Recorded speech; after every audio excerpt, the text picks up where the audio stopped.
Everything begins in a dungeon where a monster that looks like a rabbit attacks a boy, but ends up being easily defeated by his sword. Two other rabbits attack as well, but they're also taken down without difficulty. After making these movements, the human realizes that maybe he isn't as out of shape as he thought, and that he can still manage as a swordsman. When 5 goblins appear before him, the boy sees that it's time to test his support spells, so he casts Strength Increase, an ability capable of buffing his physical attributes or strengthening his equipment. According to the man, every adventuring group needs at least one member capable of using this type of technique, because it's very important to have someone who can raise the attack and defense of the whole team. By the way, by using this magic, he manages to defeat all the enemies one by one without taking any damage. However, even though he praises the qualities of this kind of enchantment, he admits that it has one central weakness: time. After 3 minutes of fighting, the enchantment ends, and when more goblins start appearing in the dungeon,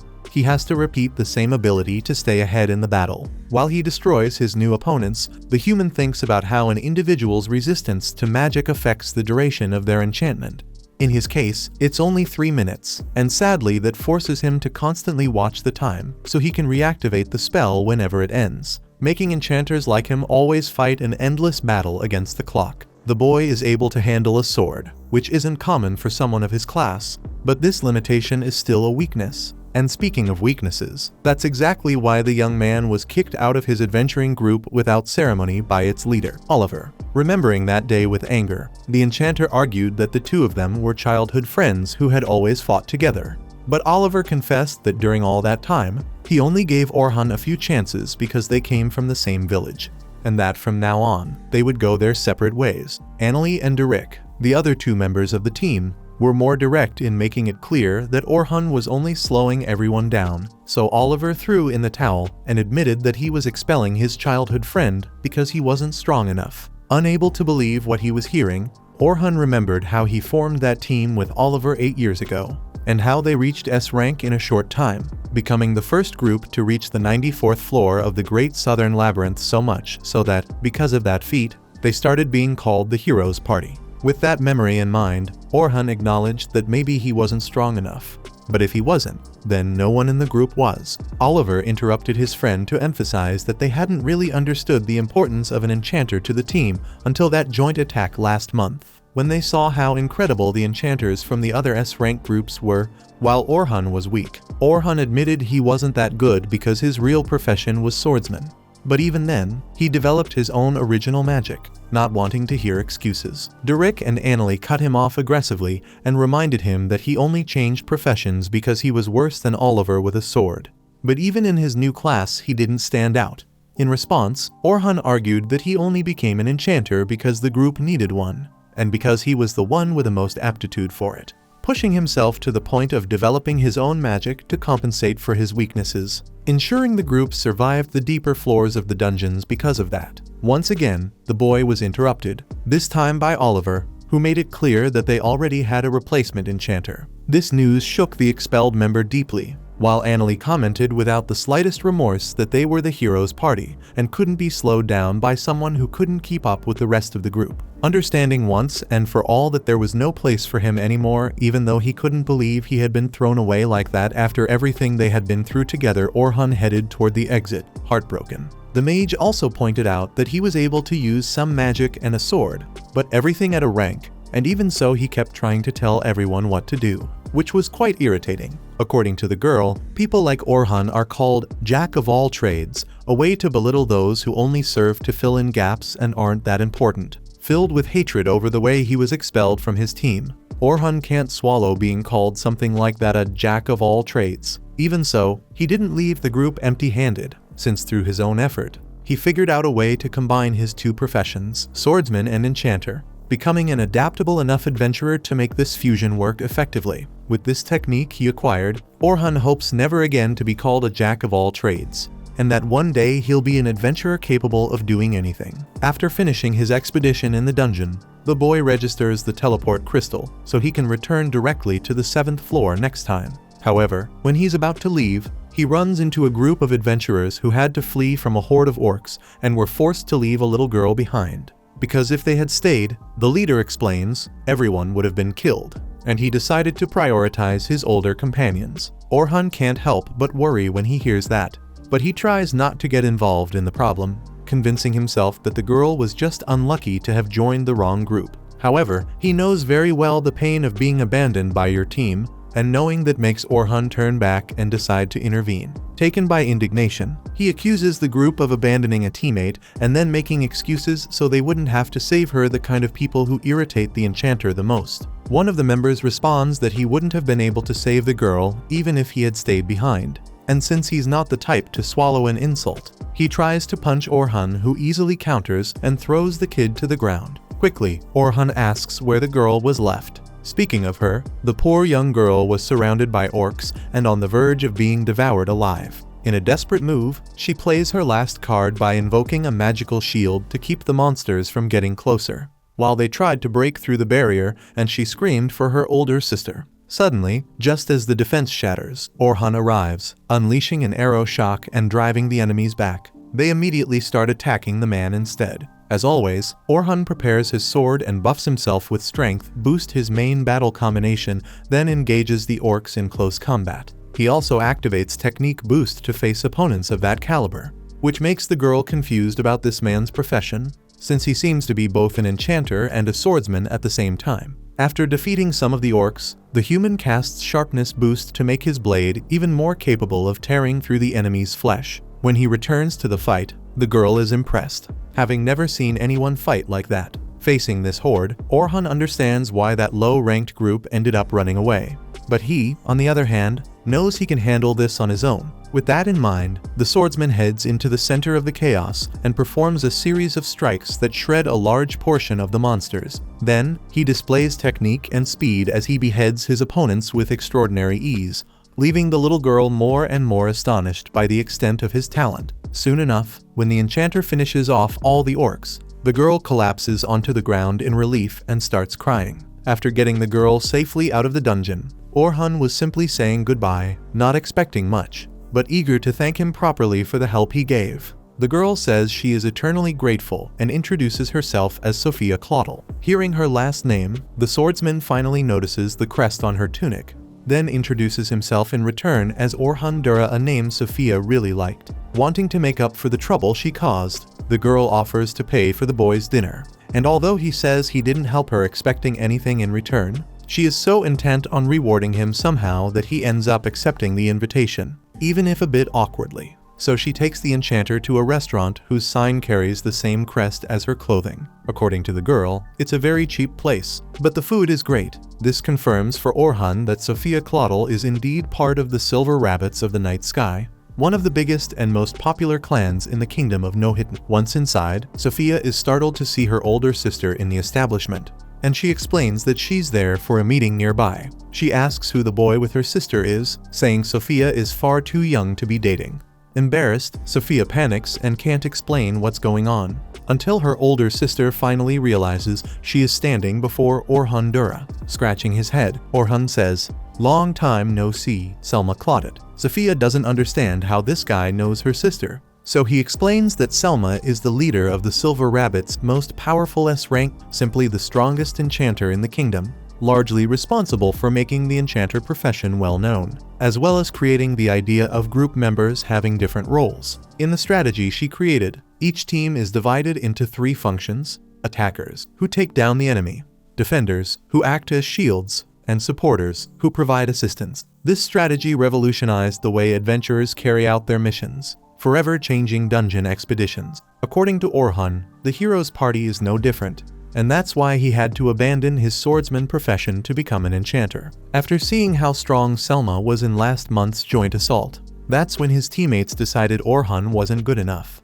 which eventually resulted in his expulsion. Thinking to himself, he had already suspected the 2 girls were from the same clan, but had no idea they were sisters. Speaking of that, wearing an angry expression, Selma asks what this brat is doing around her 14-year-old little sister. Not knowing how to explain it properly, Orhan says he really was going to have dinner with Sophia, but that his intentions are pure, interpreting that as him saying her sister isn't good enough for him. Selma loses her temper and starts to raise her voice, so Sophia steps in to calm her down and explains that this man was the one who saved her life. Disappointed that Sophia went into the dungeon alone and without informing the clan, Selma reminds her that the day after tomorrow they were supposed to go together to the Great Labyrinth, and that the younger girl should never have done that. Since she's unharmed, the older sister isn't going to scold her, but insists she never repeat that behavior. Because Orhan saved her sister, Selma thanks him and apologizes for her harshness. Then the three sit together more calmly,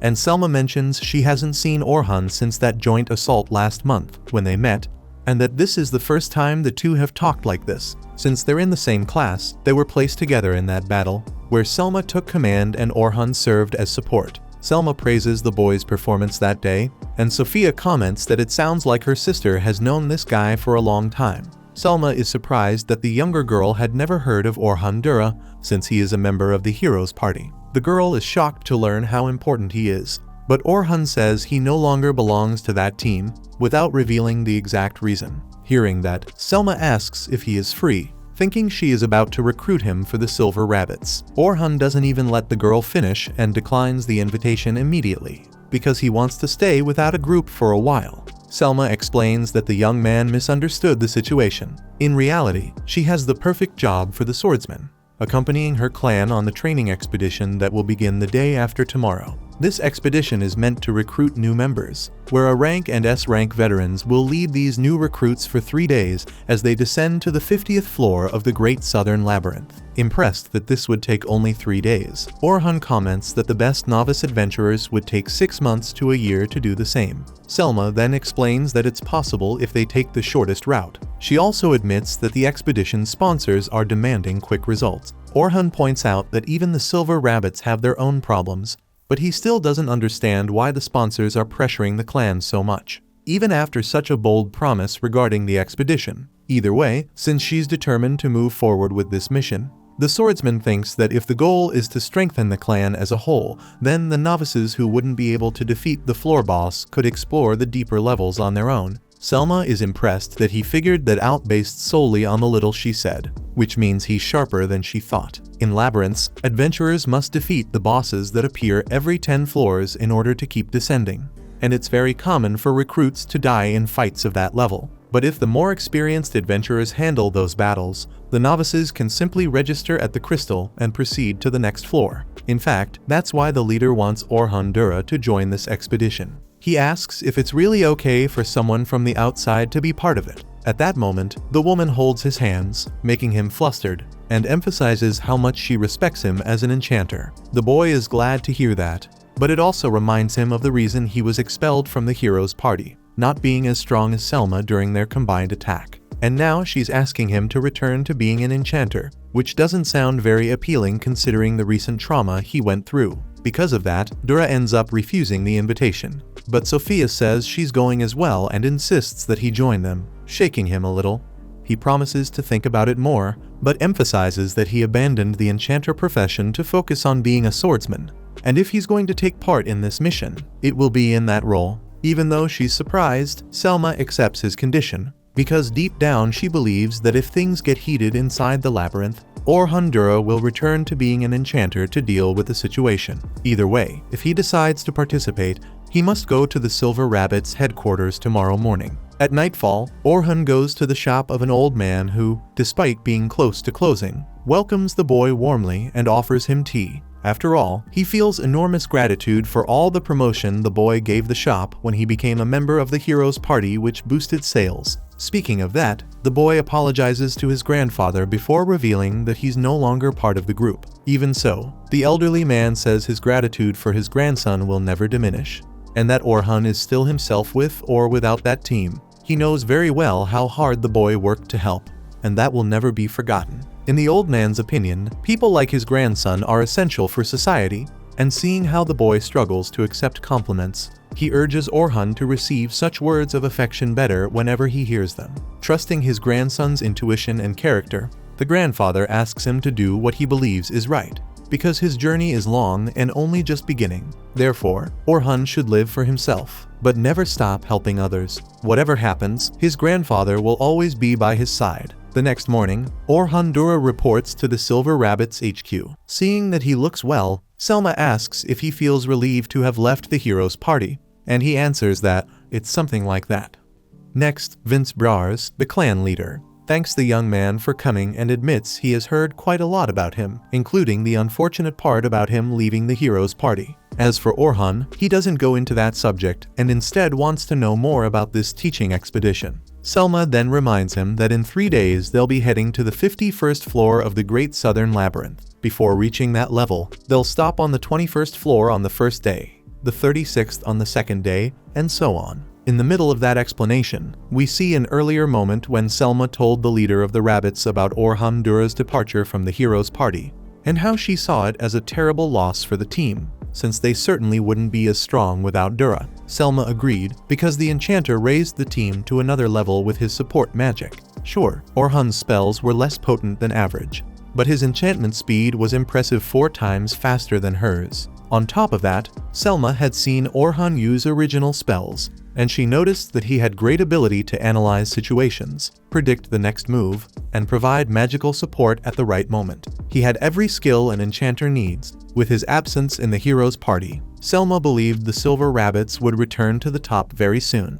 Hearing about that boy during the joint attack, Vince found it hard to believe that Orhan Dura had been discarded like that. But his subordinate explained that enchanters usually don't get the credit they deserve. She herself, because she's famous, ends up being overrated, while the truly powerful ones, like Orhan, are usually treated as if they're nothing. Returning to the present moment, after hearing all the details of the expedition, Orhan goes over the plan. There will be 10 groups of rookies and 5 escorts, including him and Selma. The rookies groups will take turns dealing with the monsters, and if something unusual happens, the escorts are the ones who must handle it. By the way, Orhan asks why only 5 escorts instead of more rank groups, since it would make sense to minimize the risks of the expedition, especially given how tight the schedule is and how it could put the beginners in danger. Selma answers that they really do want to take the rookies to the 51st floor, but that they need to go through some difficulty in order to truly grow during this mission. Orhan knows that isn't the real reason, though he has no idea what the real one is, and of course they wouldn't tell an outsider like him. Regardless, he offers his help and receives Vince Brawers' thanks. According to him, the enchanter's reward will be 2 gold coins now, and 10 more if the mission succeeds. Orhan thinks that's great, although he admits he found the payment excessive, since it's enough to cover a full year of expenses for an ordinary citizen. Selma points out that this is the value they see in him,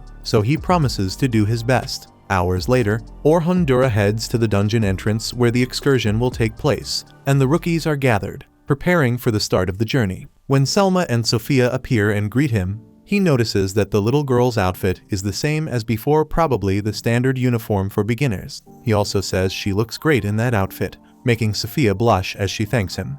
While Selma can't handle the face her sister makes and sarcastically points out how well Orhan knows how to compliment a lady. Since they're already talking about knowing how to charm someone, Selma asks if the guy has a girlfriend. He scratches his head and says no. But since there were women on his old team, he probably learned how to deal with the opposite sex. Selma remembers that the hero's party used to live together in the same mansion, while Sophia asks where her friend is living now. He explains that he's living at an inn.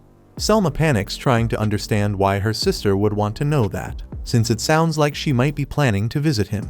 And the poor girl has to scramble to explain that she was just curious, changing the subject. Selma asks why Orhan is staying farther away from the rookies, and he explains that since he's an outsider, he chose to give them some distance to make the beginners even more anxious. Speaking of that, the enchanter asks him to help calm the group down, while she asks Sophia to go meet her team. Soon after, Orhan accompanies Selma as she approaches a trio of adventurers who will serve as escorts. The Silver Rabbit praises Orhan Dura and assures them he will be a great companion, and everyone believes it when such an important member of the group says that. Orhan, on the other hand, asks her not to put such high expectations on him, especially in front of the others. Finally, after Orhan says he's an attacker, the blue-haired man introduces himself as Anthem, a defender. Bernard, the other guy, is also a defender, while Kathy is the healer. Orhan thinks the group is well balanced, but if he hadn't come, someone would have had to make do as the attacker, and that makes the boy even more suspicious about this plan. Seeing the boy's reactions, Selma once again remembers that conversation she had with her leader. Vince said he understood how she felt for having lost such a powerful trump card, but reminded her that Orhan is an enchanter just like her. and thinking about the group's balance, he couldn't remain in the first squad. Even though she agreed, Selma lamented that her clan hadn't moved forward even a single step since last year, making her believe the Silver Rabbits wouldn't be able to regain what they had lost, and it was exactly for that reason that she invited Orhan Dura to participate in the expedition. Still, he only agreed to come if he were used as a swordsman, and all she hopes is that he truly works as a frontline attacker when things start getting intense. Finally, after saying goodbye to the escort group, Selma takes Orhan to the rookies to welcome them. Moving to the front and receiving everyone's full attention, the leader announces that today they will begin their descent toward the 51st floor of the Great Southern Labyrinth. She understands the young one's nervousness, since it's not easy to reach such a deep level of this dungeon so early in their careers, but she asks them not to worry, as she brought a powerful companion in case something outside the plan happens. In that case, she introduces Orhan Dura and reveals that he has already descended to the 94th floor, a place even central figures of the kingdom haven't reached, including Selma herself. The newcomers are impressed, and a murmur quickly spreads through the crowd about the man's incredible achievement. As if that weren't enough, even though Orhan asks Selma not to put so much pressure on him, she not only says he will be the main reference for everyone inside the dungeon, but also highlights the fact that he was once part of the hero's party, which immediately turns him into a kind of celebrity among the trainees. After the speech, Dura complains that the girl put him on a god-level pedestal of expectations, but she insists it was the best thing to do, since it's important work to help keep the rookies calm. The issue is that, in Orhan's mind, he only wants the title of hero if it's to help his grandfather in the shop, and he hopes this nonsense doesn't give him a headache. Anyway, Selma asks the boy to accompany Team 10, formed by the most promising newcomers, who, if they learn to work together, will easily reach the mid-floors. Selma holds her companion's hand to give him confidence, but he doesn't know if she should trust someone from outside that much. Be that as it may, Orhan Dur goes to the trio of newcomers that form Team 10, where Sophia is included. Orhan thought someone was missing, but upon learning that all the members of his team were indeed there, he starts thinking about how dangerous it is to form a team with so few rookies. The boy in the trio explains, full of charm, that no one can keep up with their pace, and Orhan worries about how this kid will turn out when he grows up if he's already this full of attitude at his age. He then asks his subordinates to introduce themselves. The boy says his name is Logan Hayward, the enchanter who will one day surpass Selma. Next, Caroline Inglot introduces herself as a defender. The escort notices that the girl has little equipment for the class she belongs to, but she explains that she is a defender who doesn't use armor or a shield, because she prefers dodging instead of blocking, since she can't even think about disgusting monsters touching her. But because she has a huge desire to kill all of them, she chose the class that allows her to get as close as possible to those enemies. Orhan points out that dodging attacks is much more difficult than protecting yourself with a shield, especially for someone without experience like Caroline, so he asks whether anyone in the clan opposed the girl's choice. Logan says yes, but that their companion simply ignored everyone and went ahead with her decision. This comment sparks an argument between the two, and to put an end to the foolishness, Dura asks the last member of the trio to introduce herself. So, Sophia Claudel says her name to everyone and identifies herself as a rear-line attack mage. When Sophia finishes speaking, Logan and Caroline start arguing again, and Orhan realizes this mission won't be easy at all. However, to his surprise, the kids go quiet as soon as they enter the labyrinth. Caroline asks what a member of the hero's party is doing on this expedition, since she thought their clans were rivals. As Selma had already said, Orhan reminds her that he is no longer part of that group, since it is a highly prestigious team. The girl insists on knowing why he left, but he refuses to answer in any way. Changing the subject, Caroline assumes that Sophia must already know the escort, because she said they would be accompanied by someone incredible. Caroline demands an answer from her colleague to know whether this is the incredible guy she mentioned. And when cornered, Sophia turns as red as her hair, but reveals that Orhan Dur saved her life, besides being very strong and having been part of the hero's party. She also says her sister told her she didn't need to worry because Dura would be there, not seeing himself as a hero at any moment. Even if the girl sees him that way, the enchanter wonders whether Selma only praised him like that to calm the sister down. Suddenly, two wolves that had been silently observing decide to leap at the adventurers, but they fall into a magical trap placed by Orhan along the path, which gives him certainty that he did the right thing preparing these devices along their route. especially to deal with enemies that attack from behind without spending too much time.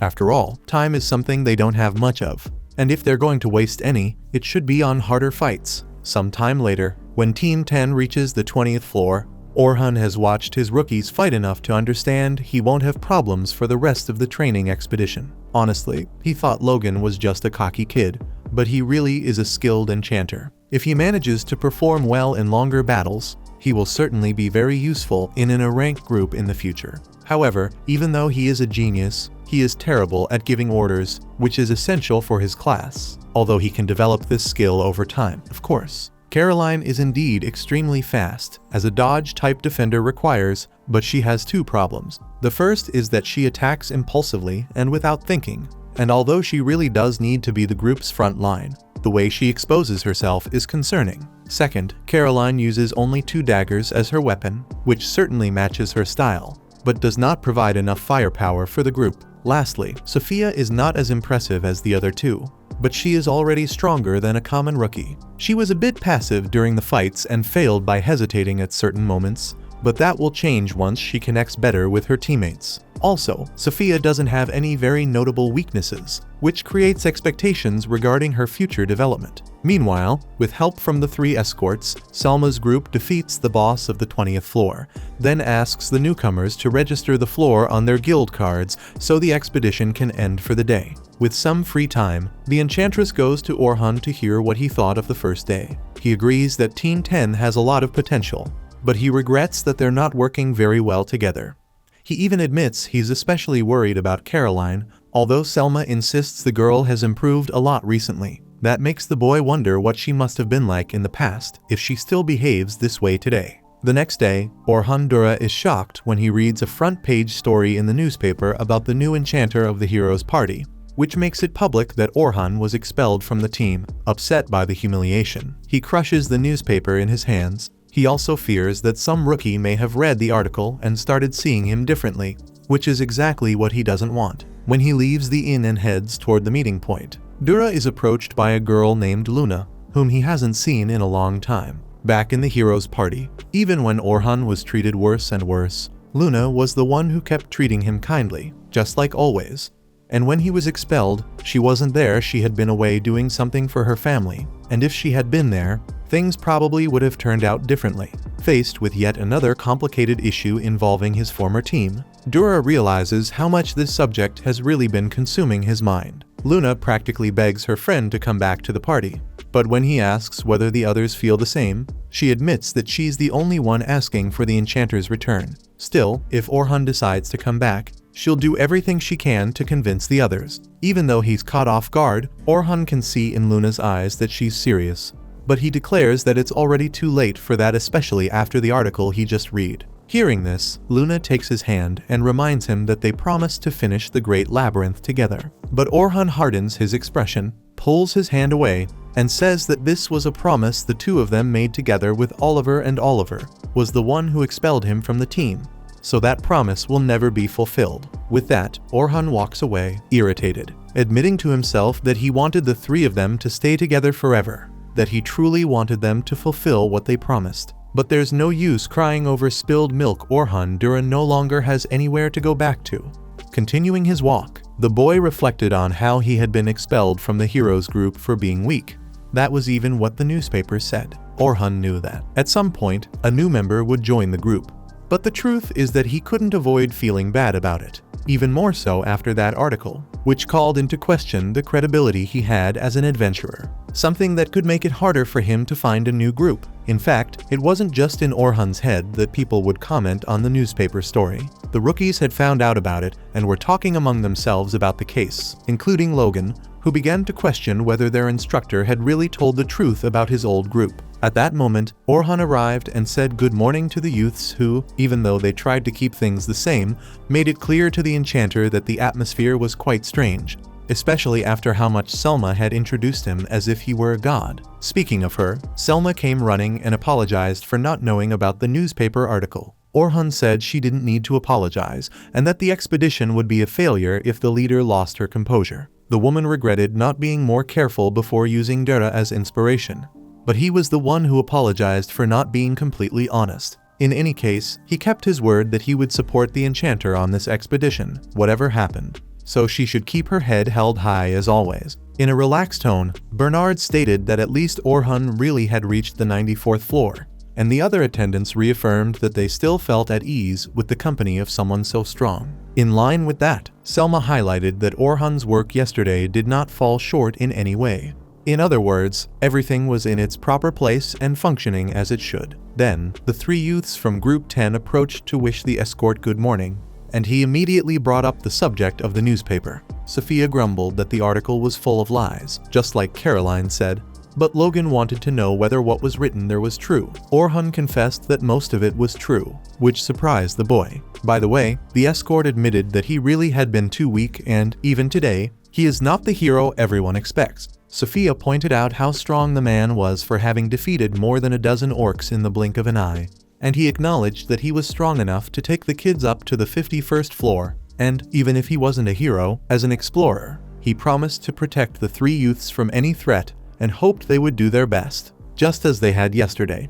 Hearing that, Caroline and Sophia got excited for another day at Orhan's side. But Logan felt like a fool for getting excited. So, Group 10 reached the 21st floor of the Great Southern Labyrinth. The goal was to reach the 35th, but the escorts were not allowed to give any instructions to the rookies until they reached the middle floors, starting from the 31st. In other words, until then, the rookies would lead the exploration, which they had been doing very well up to the 29th floor. Or rather, Sophia and Caroline, because it was becoming increasingly obvious that Logan did not trust himself as an instructor. On the 31st floor, it was time for Orhan Dura to instruct the kids again, so he needed to stay alert. He sensed the presence of monsters ahead and asked everyone to get ready. When the goblins appeared, he told Caroline to draw their attention. Once again, the girl acted thoughtlessly and exposed herself more than necessary, which made the escort keep an eye on her. Next, he told Sophia to deal with the orcs at the rear, while Logan was supposed to use support magic.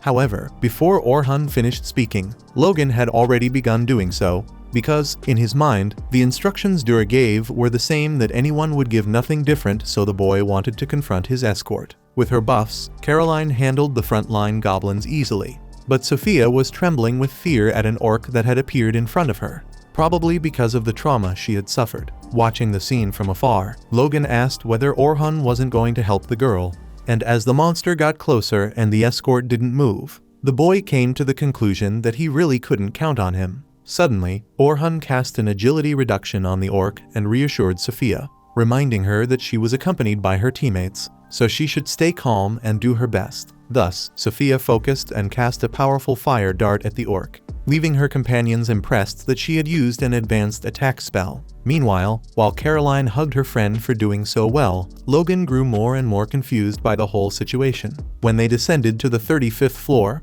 they faced a deadly tarantula, which Logan was sure they were not capable of defeating. On the other hand, Orhan told him to use agility increase and durability increase on Caroline, as well as boost Sophia's magic. The boy grumbled to himself that the instruction was the same as always, while Caroline once again repeated the behavior of charging forward carelessly. Logan panicked and ran after her, but Orhan told him to stay where he was, because the boy would be at a disadvantage if he went to the front line. That said, Orhan told Caroline to jump over the spider and slash its back. When the defender managed to do so with great agility, the escort told her to keep drawing the enemy's attention but to be careful with its venom. At that moment, Logan buffed his companion, making it easier for her to deal with the deadly tarantula's attacks. Orhan pointed out that the defender's mobility depended on Logan and that he should support her above all else. At the same time, he told Sophia to limit the spider's movements, so the mage cast Air Cutter, which sliced the creature's 4 right legs in half. Quickly, Orhan tells Logan to use the strength and technique boost on Caroline,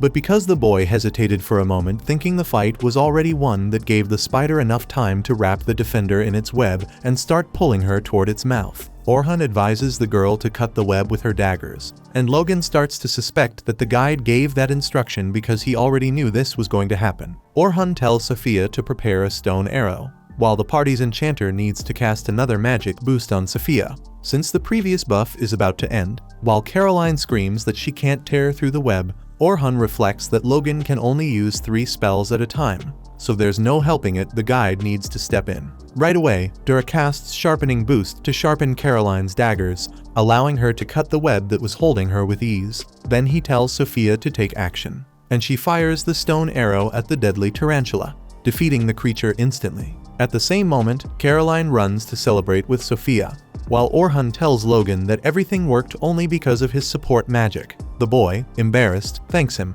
but continues looking at the guide in a strange way as Orhan calls everyone to head back to the surface. After the day's expedition, Selma gathers the rookies at the dungeon entrance to announce that tomorrow is the last day, so everyone must rest to be in good condition. Later, while heading home, Orhan is called by Bernard and Anthem to grab something to eat. Orhan is surprised that the two don't seem bothered by him. In fact, Bernard celebrates when the enchanter agrees to go out with them. They hadn't had a chance to talk properly because of the rush of the expedition, and Dura thinks this might be a good opportunity. Meanwhile, Group 10 is being taken back to the city in a carriage. Logan brings up the topic of Sophia being saved by Orhan, according to what she had said, and the girl explains that he rescued her 3 days ago in a newly discovered labyrinth. Sounding somewhat agitated, the boy asks his companion to tell them everything about their guide, what spells he used, and how he fought. After thinking for a moment, Sophia remembers that Orhan used an incredible gust of wind and also strengthened his sword with support magic.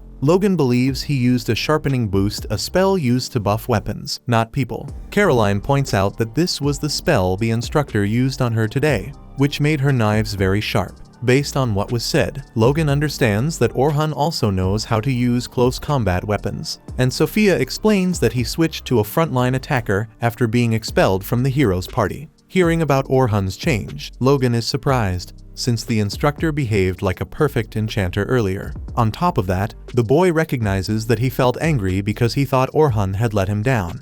But during the battle against the orcs, Dura used Agility Reduction in secret, a type of debuff that even Selma rarely uses because it's extremely difficult, yet Orhan used it easily. Remembering the fight against the deadly tarantula, Logan realizes it was the first time he truly understood the importance of formations, because if the defender keeps the enemy distracted, the attacker and the supporter have space and time to focus on their roles. Orhan even seemed to know exactly when each buff would end. And he also predicted the spider's web attack, which can only mean one thing.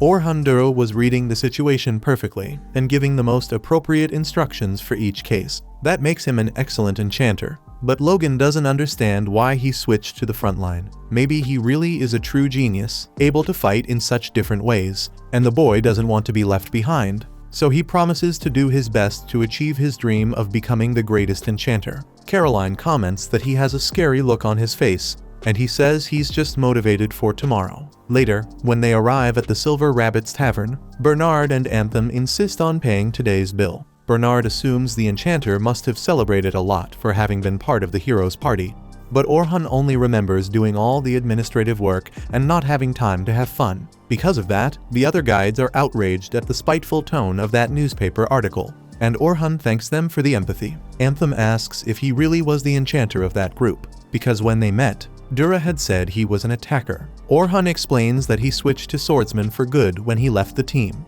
That is, he was already performing that role in the hero's party. And, being honest, he wanted that more than anyone. Influenced by his grandfather, who was also a swordsman. His grandfather had been an explorer, and long ago, when a gigantic monster appeared in their village, the man defeated the creature with a single sword. Seeing that made Dura want to be like him. When asked how he ended up becoming an enchanter, Orhan explains that it happened when the hero's party started descending deeper and deeper, and their pace began to drop. After all, with each floor they descended, the monsters became stronger, which led to the idea of looking for an enchanter to join the team, since that profession had been gaining a lot of attention at the time. But because Orhan was considered a jack of all trades and could do anything, he ended up being the one who had to switch classes. Anthem feels bad for him, but acknowledges his merit in leading the team all the way to the 94th floor, suggesting that the decision ended up being the right one. However, Orhan disagrees with a serious expression, saying that even though he switched, the group should have slowed down and grown stronger. When his companions ask what he means, he dodges the question and claims he's being too harsh on his old team.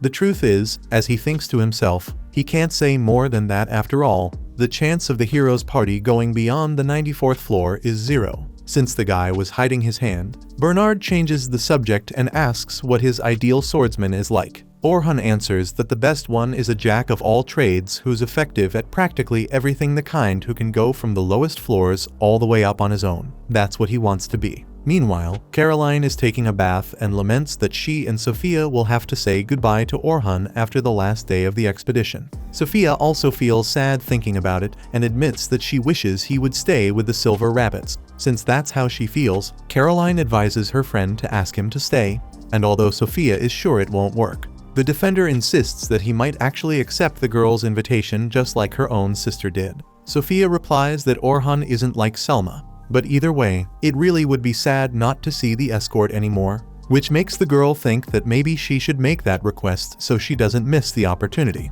The next day, the heroes' party shows up at the dungeon entrance and draws the attention of all the adventurers who were there. While Oliver radiates confidence, Luna is visibly uncomfortable.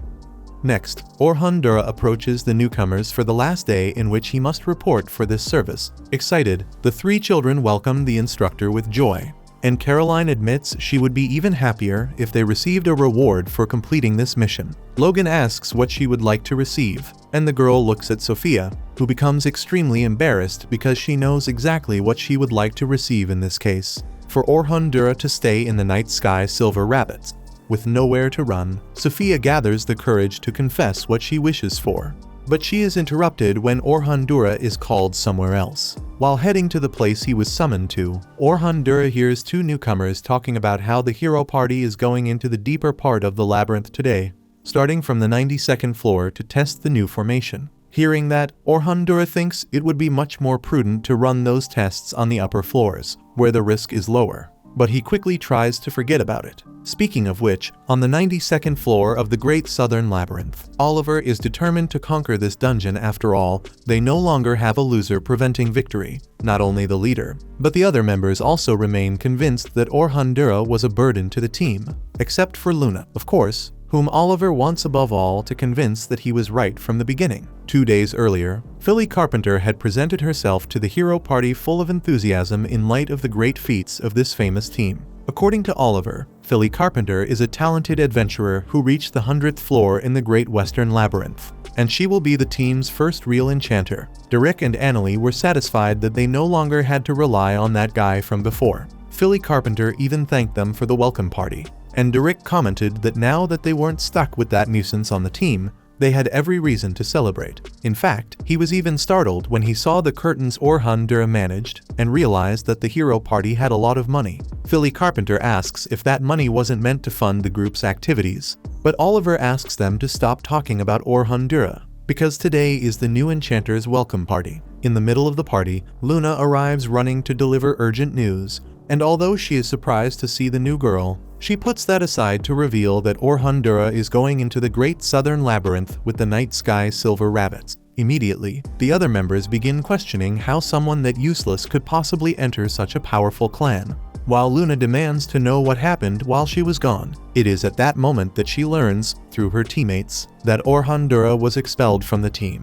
Then the leader introduces the new enchanter. Luna remembers how clear she had been when she opposed replacing Orhan Dura, and Derek becomes irritated that she is ignoring the new member. Oliver calms the big guy down and argues that, as everyone already knew, Orhan Dura is not strong enough to be on this team. Luna, however, always disagrees strongly with that and sees that guy as the core of the hero party, believing that they only got as far as they did because of him, and that the team will not be able to move forward without Orhan Dura. Offended, Annalie stresses that the rest of the group disagrees about the jack of all trades, but either way, there was no point complaining anymore.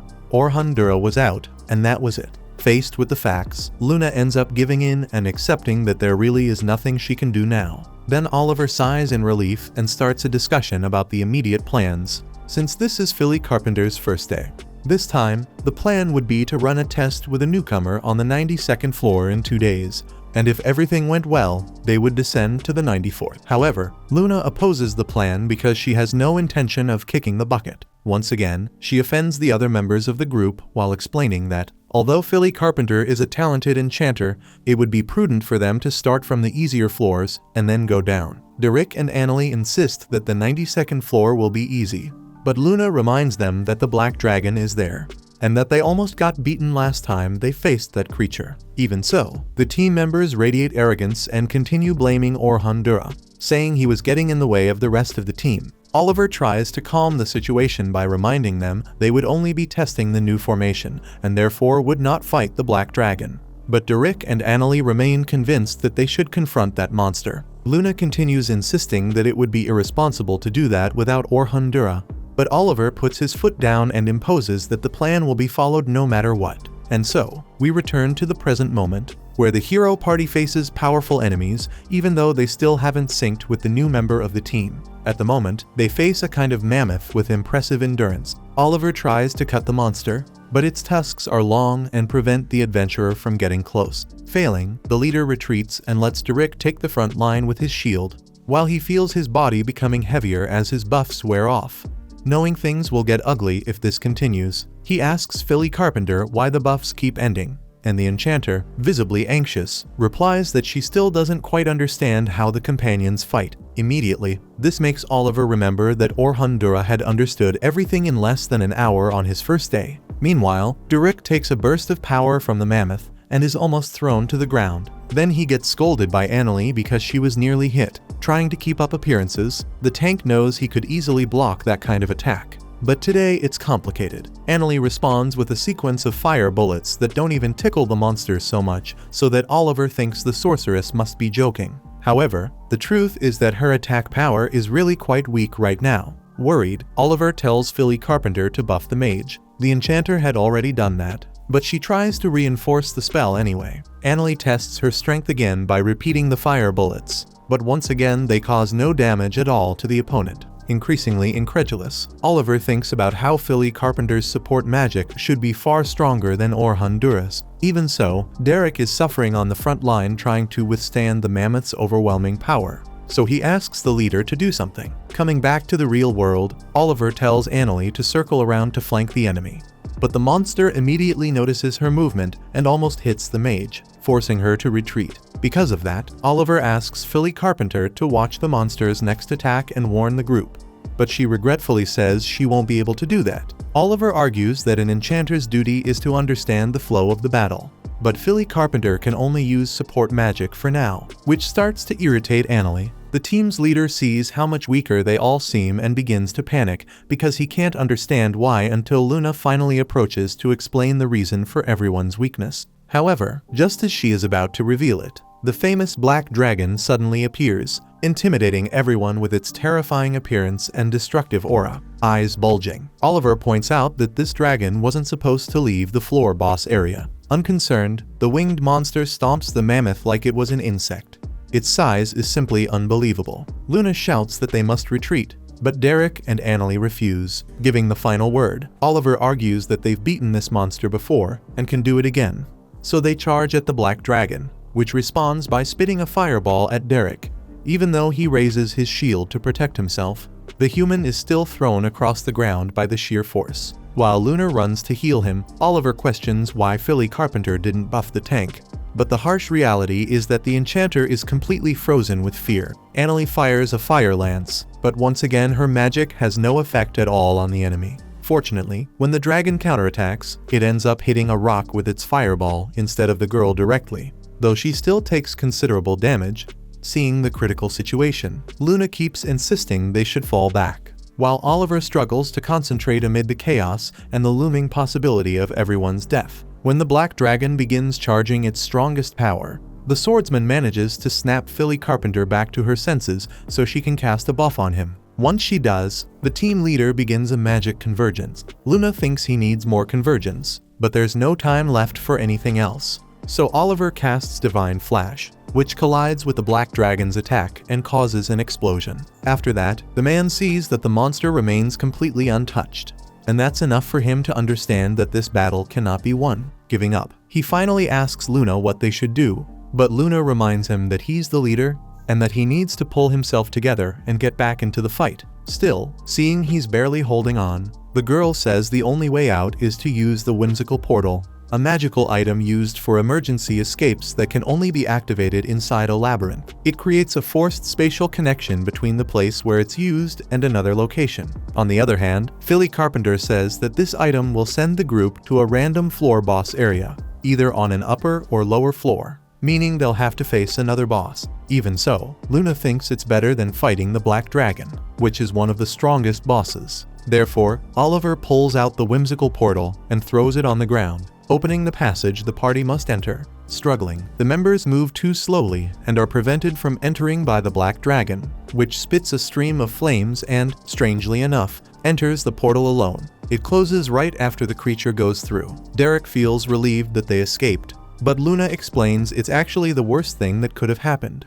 because the Black Dragon might have ended up in a much weaker place where beginner adventurers could be attacked. For that reason, she plans to ask the guild to forcibly teleport everyone out. That's a function guild cards have, allowing people to be evacuated from labyrinths during critical moments like this, even believing they might face some punishment from the guild. Oliver decides to go forward with the plan and moves to the next step. But Luna reminds him that Derek and Annalie are injured and can't walk yet. As Luna heals the others, she says that when they request forced teleportation, they will have to fight the Black Dragon immediately, and she believes it would be wise to replace Philly Carpenter with Orhandura when that moment comes. Naturally, the other members resist the idea, so the girl explains that, just when she was about to say why the hero party was supposedly weaker, the truth is that everyone is as strong as they've always been. Nothing has changed. Oliver can't understand how that's possible, since even his strongest move, Divine Flash, didn't even scratch the dragon. According to Luna, the answer is simple: they don't have Orhandura anymore. For example, Oliver barely did any magic convergence earlier, which shows how weak his Divine Flash was under those circumstances. By the way, she asks if the leader knows what all support magic has in common. He replies that the amount an attribute is boosted depends on the caster, and the duration of the effect depends on the target. The enchanter must reapply the buff before it ends, and these support spells typically last about 3 minutes. Philly Carpenter explains that this would be correct, but all the members of the hero party have extremely high resistance to magic, so a buff doesn't last more than 2 minutes, especially for Oliver, who can't maintain one for even a full minute, even if the leader becomes furious at what he's hearing. Luna states that his body is incompatible with any enchanter. The issue is that Orhandura could squeeze milk from a stone and practically did the impossible. Oliver argues that Philly Carpenter should also be able to do that, since anyone is more talented than Orhandura. In response, Luna reminds him that Orhandura was aware of his own weaknesses, and that he developed original spells precisely to compensate for them. When they hear that the guy created his own magic, Oliver, Derek, and Annalie are stunned and refuse to believe it, but Luna assures them it's the truth. With that said, she stops the healing and reminds them that they don't have much time, so it's time to leave. Next, as they all run out of the labyrinth, Oliver remembers that Orhandura really had said something about creating original spells, but he was still much weaker than the other enchanters. Luna refutes this, since Orhandura was able to create a support spell that increases power by more than 50 times. Philly Carpenter thinks that's impossible, since even Selma of the Silver Rabbits can only manage a 10-fold increase. That makes Oliver realize that his Divine Flash depended on Orhandura's buffs to actually be strong, which Luna confirms. After all, both the swordsman's technique and Annalie's attack spells were literally 50 times stronger with Orhandura's support. This made Oliver arrogant, to the point that he stopped worrying so much about concentrating his magical energy when using that ability, and if he had focused a little more, he might have at least knocked down the Black Dragon. The same goes for Annalie, who could only use mediocre spells in that last fight, which made it clear that she can only cast her special ones with support from their jack-of-all-trades. Finally, Orhandura also helped with Derek's defense, mainly because his buffs affect equipment and spells as well, so when the support magic wore off, the party members didn't suddenly feel their bodies grow heavier. Sometime later, the heroes' party is spotted by adventurers outside. Oliver hears some people commenting on how they are heroes, but the boy rejects that title since they're putting all those adventurers in danger. Even so, it's true that they already defeated the Black Dragon once, and Oliver knows he did it with his own hands, so the heroes' party does not need Orhandura. Early the next morning, it was the last day of the expedition. Standing before his students, Orhandura explained that the goal was to go from the 36th to the 50th floor of the labyrinth. Then, once they reached the 51st floor, they should use the teleport crystals to return. Watching the cloudy sky, the instructor felt that something was wrong lingering in the air, and on the very day the event was coming to an end, maybe it was the weird way Logan was staring at him, but if he had to guess, Orhandura would say the problem was the Great Southern Labyrinth. Caroline, excited as ever, asked what kind of monsters they would encounter today, since she could barely wait to take them all down. Letting out a deep sigh, the tutor once again asked her not to run ahead like a lunatic, since she was a defender. Caroline argued that she needed to give everything she had on the front line to ease the burden on the rest of the group, and that this was why she chose that profession. But Orhandura made it clear that there was a limit to what a single person could do in a battle, and that it was important for her to start thinking of herself as part of the team, not as an independent element acting however she pleased. Caroline called the teacher annoying, so Logan scolded her, pointing out that Orhandura was only being kind and offering important advice, reminding her that even the famous Albert Sensible said teamwork was important. Orhandura questioned whether the boy really meant that Albert Sensible, and the name caught Selma Claudel's attention. Orhandura stated that Albert Sensible had been an absolute ace of the night sky silver rabbits, but unfortunately died fighting the black dragon on the 92nd floor. Caroline added, lowering her head, that Albert Sensible was killed while protecting a teammate who should have been protecting him, since they were the defender. According to her, the enchanter knew that if he died, everyone's smiles would disappear and nothing would remain. That was why you had to keep the people you were protecting away from you. Realizing Caroline's behavior was entirely connected to this, Orhandura chose not to interfere for now, since it was clearly something very deep-rooted in her mind. Instead, he smiled and said that everyone was counting on their defender in today's mission. She smiled back and accepted the responsibility.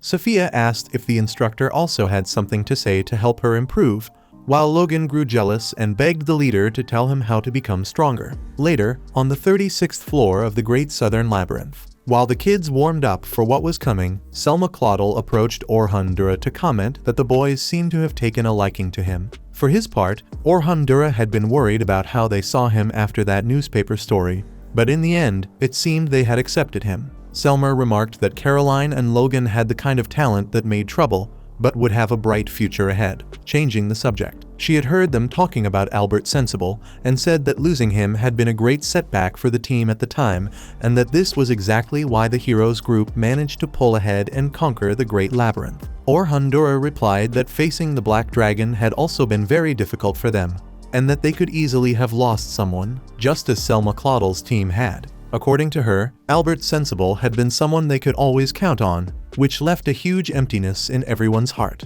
Smiling, Orhandura said he hoped they would find a replacement just as good, and Selma joked that he was pretending to be clueless, then asked what he thought. Orhan said a group didn't need two enchanters, especially if one of them was the best in the continent. Since Orhandura decided to become a swordsman, Selma hoped he would handle things well. However, he chose to do it. Next, on the 40th floor, Selma gathered the rookies to divide them into teams before facing that floor's boss. However, Team 10 ended up alone in this mission, which made Caroline worried and feeling isolated, although Logan thought it showed how much the higher-ups trusted them. Orhandura explained that there were several different paths through the labyrinth, so the kids needed to learn how to split up and find the floor boss. Even so, Caroline didn't like the idea of getting separated in a place like this, but Orhan emphasized that this was why it was important to gather information first. Adventurers would walk the floor several times to map it out, find the correct route, and share that information with others, which was why larger clans had an advantage.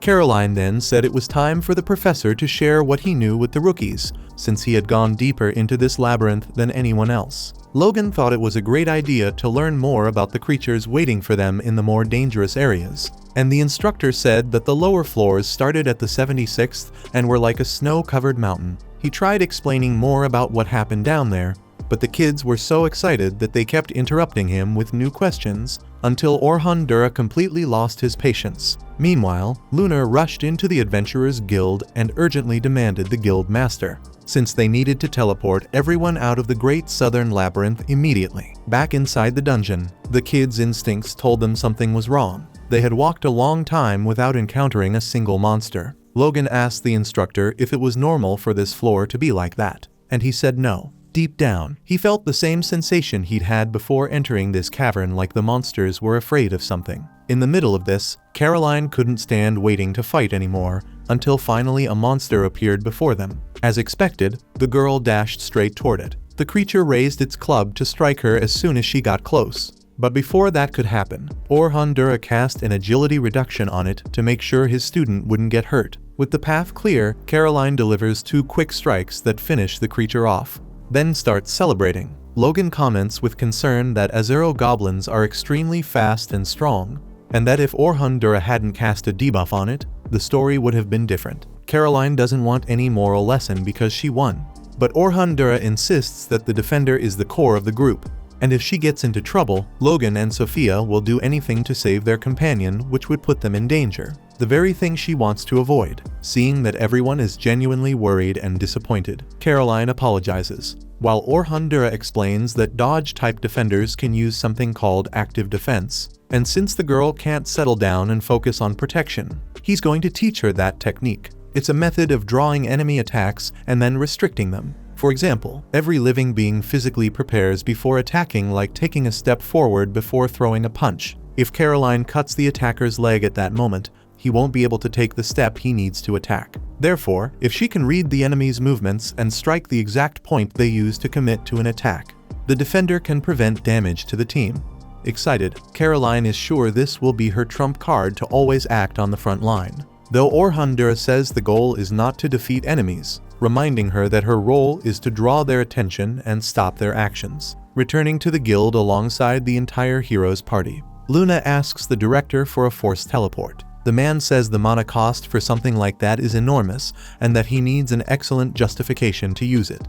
So the woman explains that the Black Dragon, the boss of the 92nd floor, transported itself through a whimsical portal to a far less advanced floor, meaning it could run into rookies at any moment. The clerk beside them argues that a conference is required to make a decision of that level. But Luna raises her voice to say there's no time for that, because no one in the labyrinth has any idea what is happening. Inside the dungeon, Logan doesn't want the instructor talking only about Caroline anymore, so he asks to learn something too, like a debuff or something similar. Orhandura reminds him that debuffs are extremely advanced spells and are more influenced by the target's attributes than buffs are. Therefore, the boy needs to know exactly what the target's magical resistance is and adjust the spell accordingly. Floor bosses as well as the powerful monsters they will encounter from the 61st floor onward will almost never be affected. In fact, even adventurers who can use this type of spell usually don't, because they're not very efficient, and if Logan wants to use them, he'll need to figure out the magical resistance of every creature in the deep floors.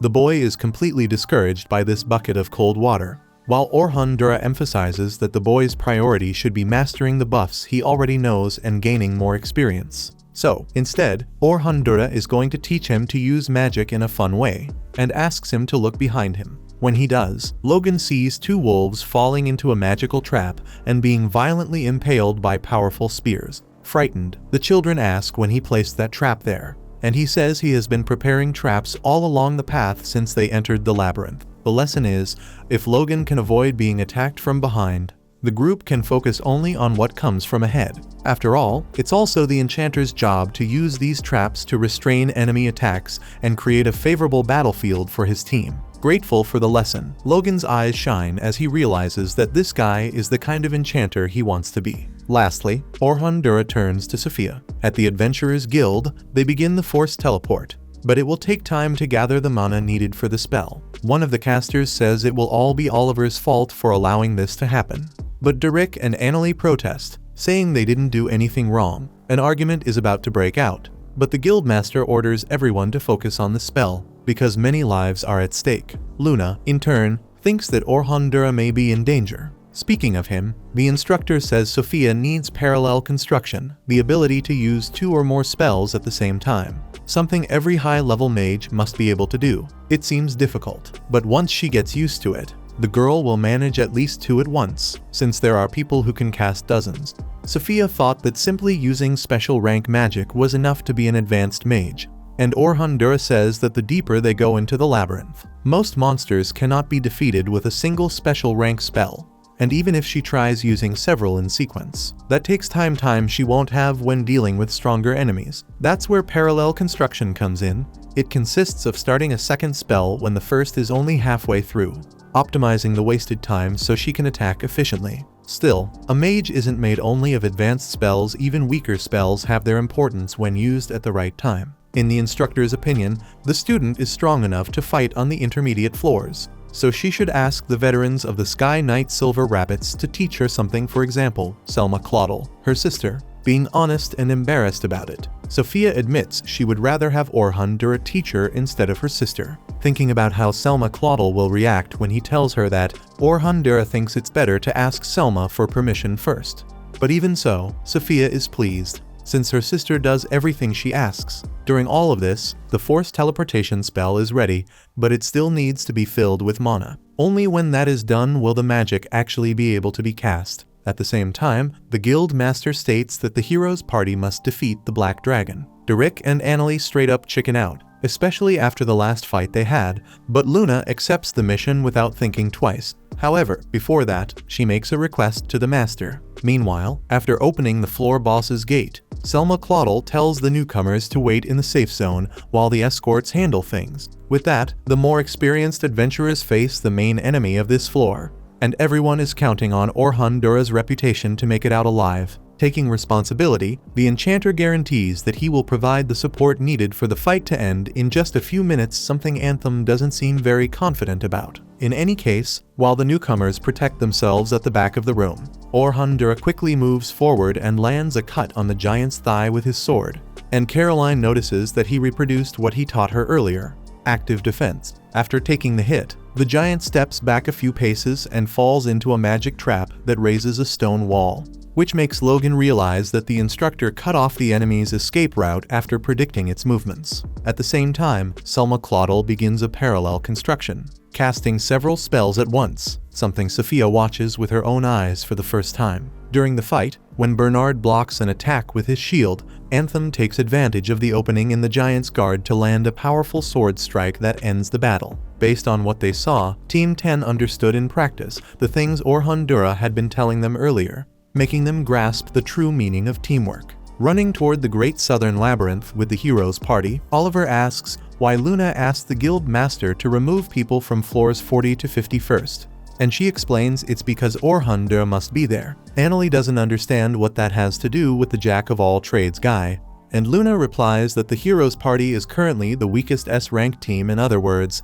they have no chance of facing the Black Dragon alone. Derek gets pissed at her statement, but she stands by it, saying it's impossible to fight without Orhan Dura in this confrontation. Later, at the 50th floor boss, Selma Claudel leaves the initiative to Orhan Dura, because if he cuts the crab's claws, only the shell will be left for the rest, giving them time to kill the thing and still head back to celebrate. Orhan Dura jokes that she makes it sound easy, but she answers that for him, it really is. Bernard asks whether he's really going to go in alone against a giant crab, but Orhan Dura shows no anxiety as he charges in and uses his impact ability to destroy the opponent's claws. This is an original spell created by the enchanter, which increases the strength, magic, and hardness of a piece of equipment by up to 100 times for a single instant. Since this is a kind of cheat he accidentally invented while trying to solve a problem with his magic. The man feels a bit guilty using it, but he needs to survive at all costs on the lower floors. Then, with the crab weakened, the other party members launch their attacks with Selma Claudel's enhancements and completely destroy the enemy. After the victory, the organizer and leader of the expedition praises everyone for their performance over these 3 long days, then announces that it's time to go home. However, the Black Dragon suddenly appears in that boss room, terrifying the adventurers present. Orhan Dura orders everyone to flee at once, while the other escorts, no matter how experienced they are, tremble in fear before such a powerful creature. Even Selma Claudel, known as the most talented enchanter in the kingdom, tries to stay calm so she can lead the situation. Thinking about what could be done, Orhan Dura remembers that the boss of this floor is already dead, and if the adventurers can get past this monster and reach the teleport crystal, they'll be able to escape. The problem is that the enchanter is isolated from the rest of the group, and monsters tend to prioritize crowds. In other words, if the human runs alone, he'll survive, but everyone else will die.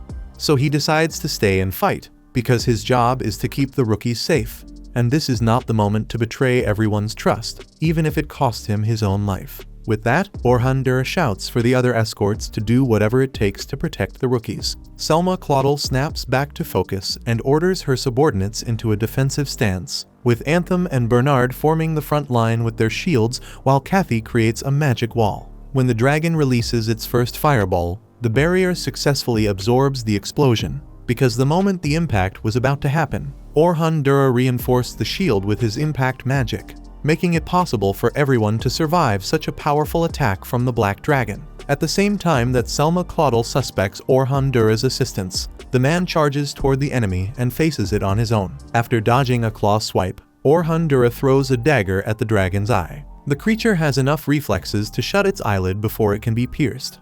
But as Selma Claudel notes, the enchanter knew that would happen, and his real intention was to use that second when the enemy's eye was shut to move into its blind spot. And that's exactly what happens.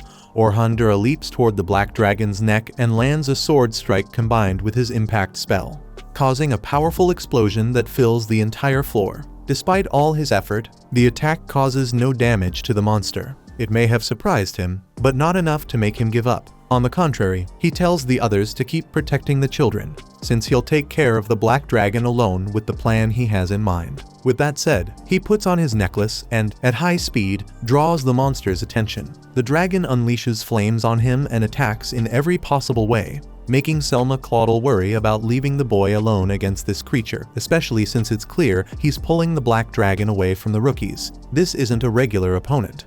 This is the very creature responsible for killing Albert Sensible, and Selma Claudel couldn't bear to see it happen again. In the middle of all this, the monster spits a fireball, and Orhundura sends it back with a reflective wall, hitting the dragon's head. The rookies of Team 10 are stunned by the incredible spell used by the escort, one of the spells he himself created, a barrier capable of reflecting back anything that touches it. Even so, once again, no serious damage is done, and that begins to worry Orhundura. Either way, he summons several magic circles and merges them to perform Attribute Boost, a high-level spell Selma Claudel knows well, one that combines the 6 types of support magic at the same time to increase attributes. But even if everything doubles, she believes it still won't be enough to defeat the Black Dragon, so she considers entering the fight. But at that moment, Orhundura casts double Attribute Boost, followed by triple, quadruple, and finally quintuple. Selma Claudel sees this and cannot believe it's possible to use the same buff multiple times.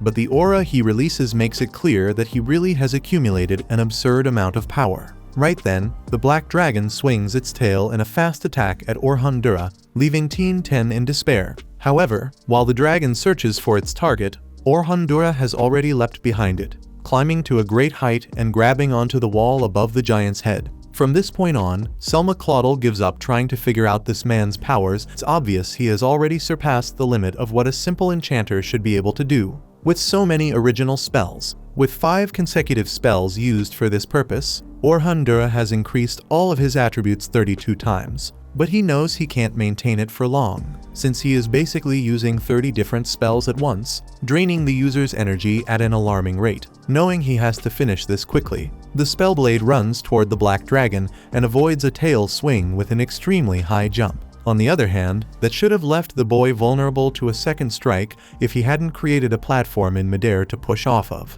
messing up the Black Dragon's prediction of his landing and causing the creature to miss again. This time, Orhundura didn't use magic, but a special ability. Rarely, among humans, someone is born capable of invoking abilities above the average, another type of power different from conventional sorcery. And Orhundura's ability is Magical Convergence, which allows him to gather mana at a single point and materialize it. He can use this energy to propel his body through the air, but it's useful for many other things as well. Oliver, for example, also has this ability, but he only uses it to attack. When Orhundura lunges at the dragon, he imbues his sword with Sharpness Boost and Durability Boost, then strikes the monster's neck with his blade while simultaneously using the impact spell. This time, the attack causes real damage, a deep cut that could determine the outcome of the fight. At the same time, another determining factor appears: the man's exhaustion. He begins dragging himself across the battlefield as the weight of all the stacked buffs starts to overwhelm him.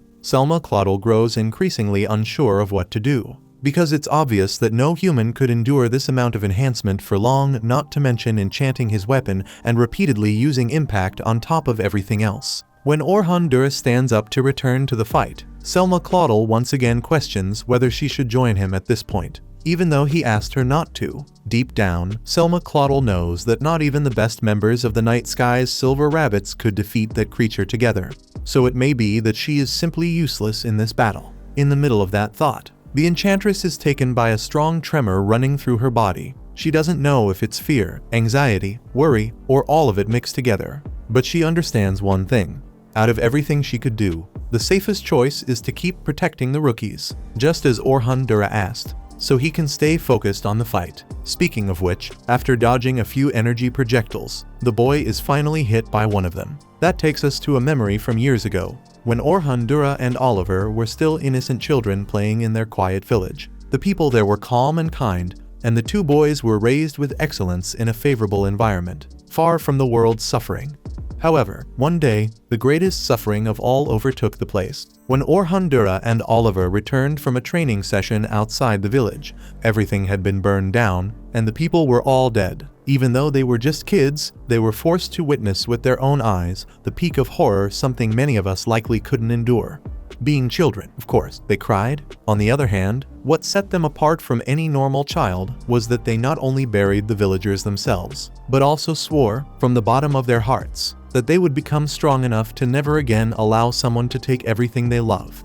In that moment, Orhan Dura and Oliver had not only one another, but above all, an unshakable will to redeem the deep loss that marked them forever. Seeing himself unharmed after being struck by the dragon, Orhan Dura remembers his vow to become an adventurer with enough strength and knowledge to never again be outmatched by anyone, so he could finally protect everyone he loves even if he were facing an enemy as powerful as the Black Dragon. Watching the enchantment swordsman survive, Team 10 celebrates, while Selma Claudel is shocked that he came out unscathed from the Black Dragon's greatest attack. The blast of purple mist it gathers. After all, this is not just any dragon.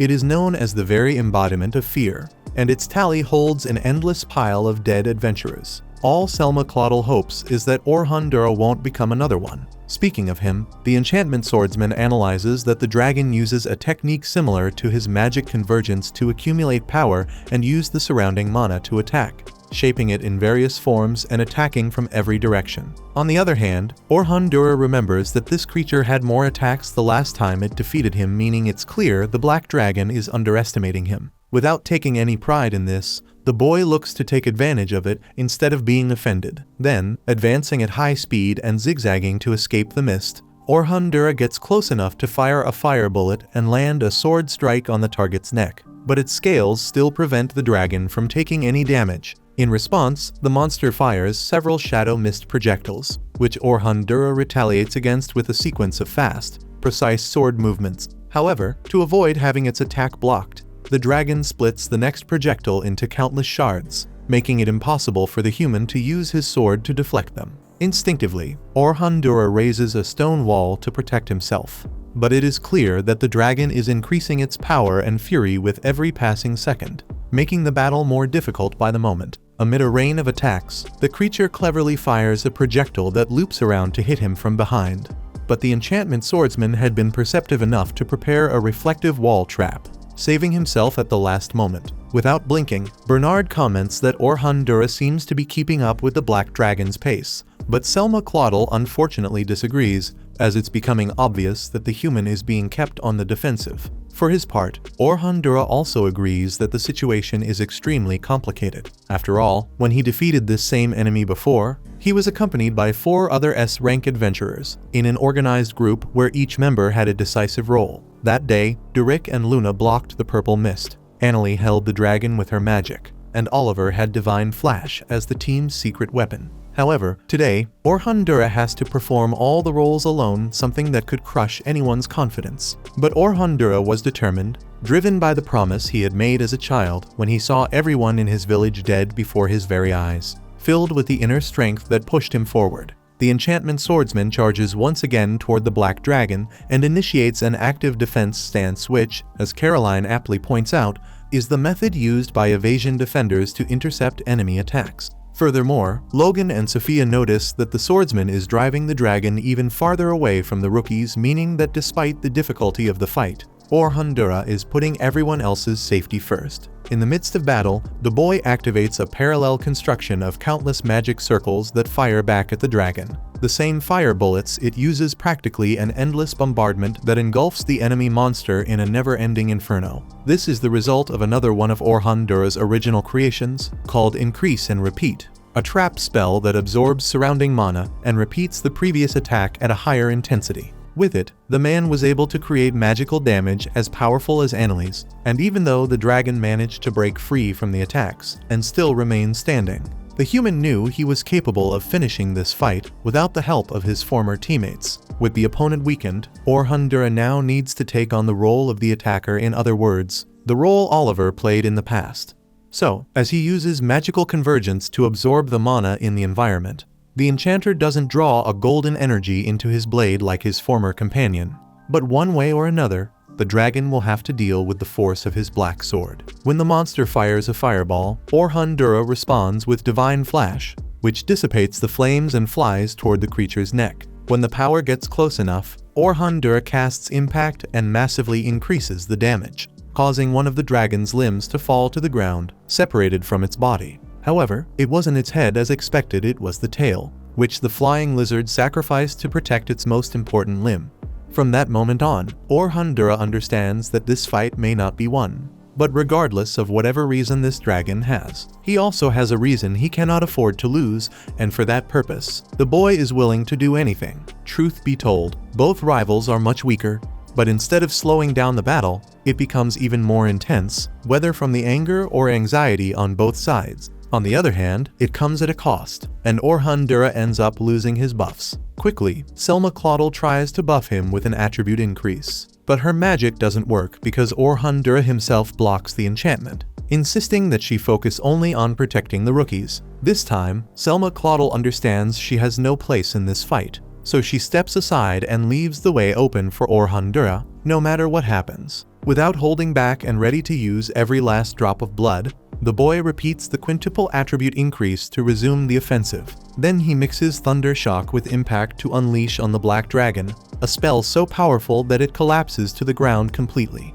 Even so, the monster rises again and still shows willingness to fight, even though it is heavily weakened, while Orhan also exhausted, cannot believe that not even this was enough to end the battle. To make matters worse, the man's blade shatters after so much constant pressure. Even so, both the human and the dragon seem to be on equal footing. Despite everything, dropping his weapon to the ground, Orhan summons a magic circle to cast the destruction spell, creating what is practically a small hurricane of shadows that forms a large black sword within it. This spell converges maximally amplified mana into the blade, and its power surpasses even that of special magic. Armed with equipment of this level, the enchanter creates a series of reflective walls to propel his own body off each one. They work like trampolines, allowing the user to confuse the enemy with his speed. With that, once he finds the right moment to strike, Orhan leaps through the air and uses weight increase to fall from the sky like a comet toward his opponent. A fireball is launched, but he cancels the flames with an impact. When the boy finally reaches his target, the collision that follows seems to create the image of a nuclear explosion. Then, when the smoke clears and reveals an exhausted but living Orhan the people exchange their anxious looks for smiles of relief, and Orhan is immediately celebrated as a hero. Meanwhile, the heroes group had just arrived near the Great Southern Labyrinth and saw a teleportation light shining. As they got closer, they found rookies gathered around, saying they had been teleported out of nowhere. A bit farther ahead, they came across the defeated Black Dragon, which left the entire team in shock. Beside the corpse stood Orhan the one responsible for bringing down the terrifying creature. Leaning on a black magical blade, he stepped away from it, and they watched it crumble in the air like sand in the wind. Worried, Luna ran toward her friend and shouted that he needed healing, but Orhan simply touched her shoulder and asked her to take care of the rest. Not understanding any of this, Luna started suspecting that he had faced the Black Dragon alone. Sharing that same thought, Derek asked Orhan if that was what happened, but ended up irritated when he was ignored. Luna demanded that the tank cut it out, because it was obvious Dura had done it.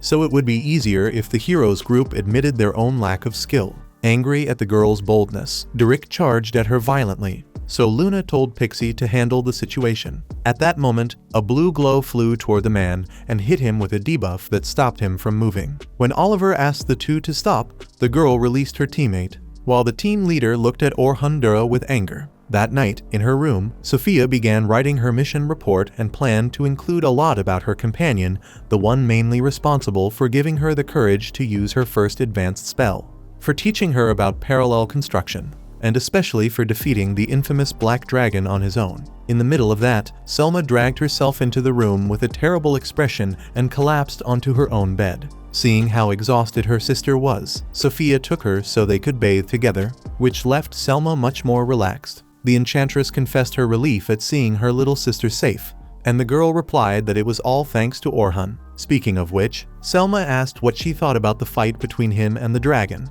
and the girl said Orhan had shown himself to be very strong. Selma already knew that, but what she wanted to understand was how that guy was so much stronger than everyone else. Sophia said she understood the reason, which made Selma desperate to know what she meant. After asking her sister to calm down, the small mage explained that Orhan's movements and magic were incredible, but the rest seemed to be just the basics, exactly what he taught Team 10 about how backline attackers and defenders fight. Because of that, she learned a lot, but it was still impressive that he did all of that on his own. Regarding that, Selma reflected that she thought she would never understand the bottomless well of strength Dura had shown, but through her sister, she managed to get an idea because the girl understood what she saw in her own way. With that in mind, the enchantress emphasized how amazing her sister was, while saying she herself was the opposite. Seeing Selma downcast, the younger girl hugged her warmly and mentioned how much she respected the fact that her sister always walked on her own 2 feet and was so reliable to so many people. One day, Sophia wanted to be just like her older sister. Hours later, Orhan woke up in his bed with unbearable pain in his arm,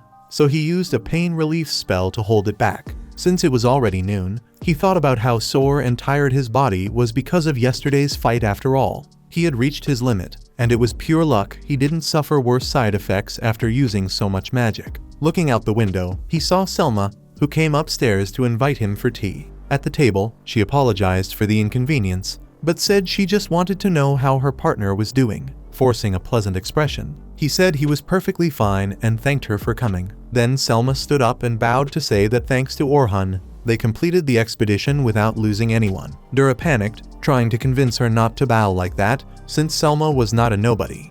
But she said her position didn't matter at the moment, because he had saved her and the valuable recruits. Changing the subject, Selma asked if Orhan could go to the Sky Knight Silver Rabbit's clan, since the leader wanted to meet the person responsible for the expedition's success. Then, already at the group's headquarters, Vince Briars got straight to the point and invited Orhan Dura to join them. Vince wanted him to become a frontline attacker of Unit 1, the most powerful in the organization, and also wanted to recommend Dura as a commander. Startled, the boy said he was too young. But the clan leader replied that the strength and experience he showed were more than enough, and that he was serious, polite, and hardworking, all the qualities needed to become a commander. Vince then asked if Selma agreed, and she confirmed without hesitation, adding that she would love to work with Orhan to support the clan.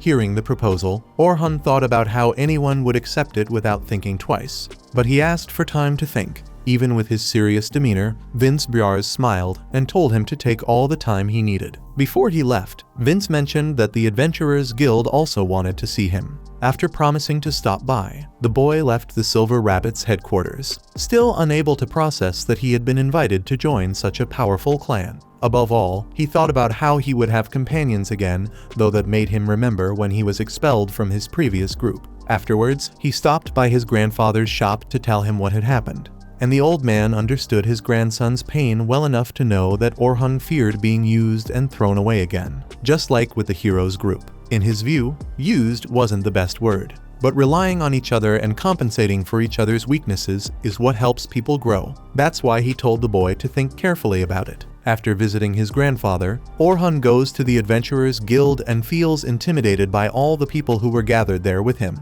including every member of the heroes' party. At the other end of the table, the guild master asks if it's true that Orhan Dura defeated the Black Dragon alone, and the enchanter confirms it. Wearing a mocking expression, Derek and Annalie interrupt to say that their team had weakened the dragon beforehand, which made things easy for him. Orhan tells the two of them to be quiet since they had nothing to do with it, and Derek shoots up from his chair in anger, but Luna asks him to calm down. Then Orhan asks Oliver whether the heroes' party went straight to the 92nd floor with their new enchanter because they assumed it would be easy after going there so many times. When Oliver makes an angry face and stays silent, Dura assumes that's exactly what happened. He reinforces that, as he had already said, the smartest thing would have been to move forward only when everyone was stronger, since many people had already died in the deeper floors. In response, Oliver says that's the reason they changed enchanters. He assumed they could continue with someone who had stronger support magic than Orhan. Orhan replies that he isn't angry about being removed from the heroes' party,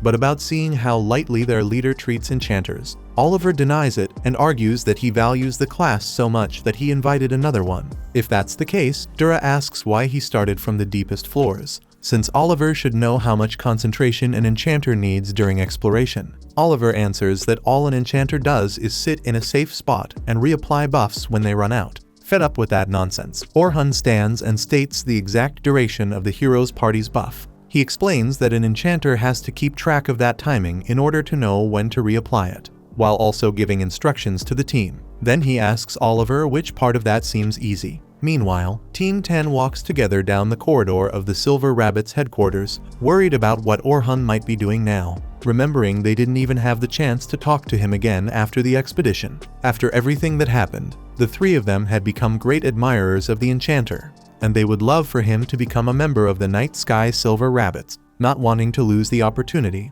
they decide to ask him themselves. So they go after Selma to see if she knows where the instructor is. Speaking of the enchanter, she is sitting on a bench in the garden, practicing how she should invite Orhan to the clan, repeating to herself several different ways of saying what needs to be said, even though she suspects he won't want companions again after the trauma he suffered in the hero's party. Besides, as he made clear in the battle against the Black Dragon when he dismissed her buff, Orhan doesn't need Selma and is far more powerful than she is. The three children arrive at that moment and ask the enchanter if she knows where Orhan Dura lives, because they want to ask him to join the clan. Selma admits she would also like that, but says he doesn't need them. On the contrary, they only get in the way of someone at his level. Logan counters that everyone already knows that, but he personally still wants Orhan in the clan, since that's the only way he could learn from him up close. Caroline fully agrees and can already picture herself becoming stronger just by imagining it, while Sophia would love for their former companion to spend more time with them again. According to Logan, maybe they're weak today and maybe they do get in Orhan's way,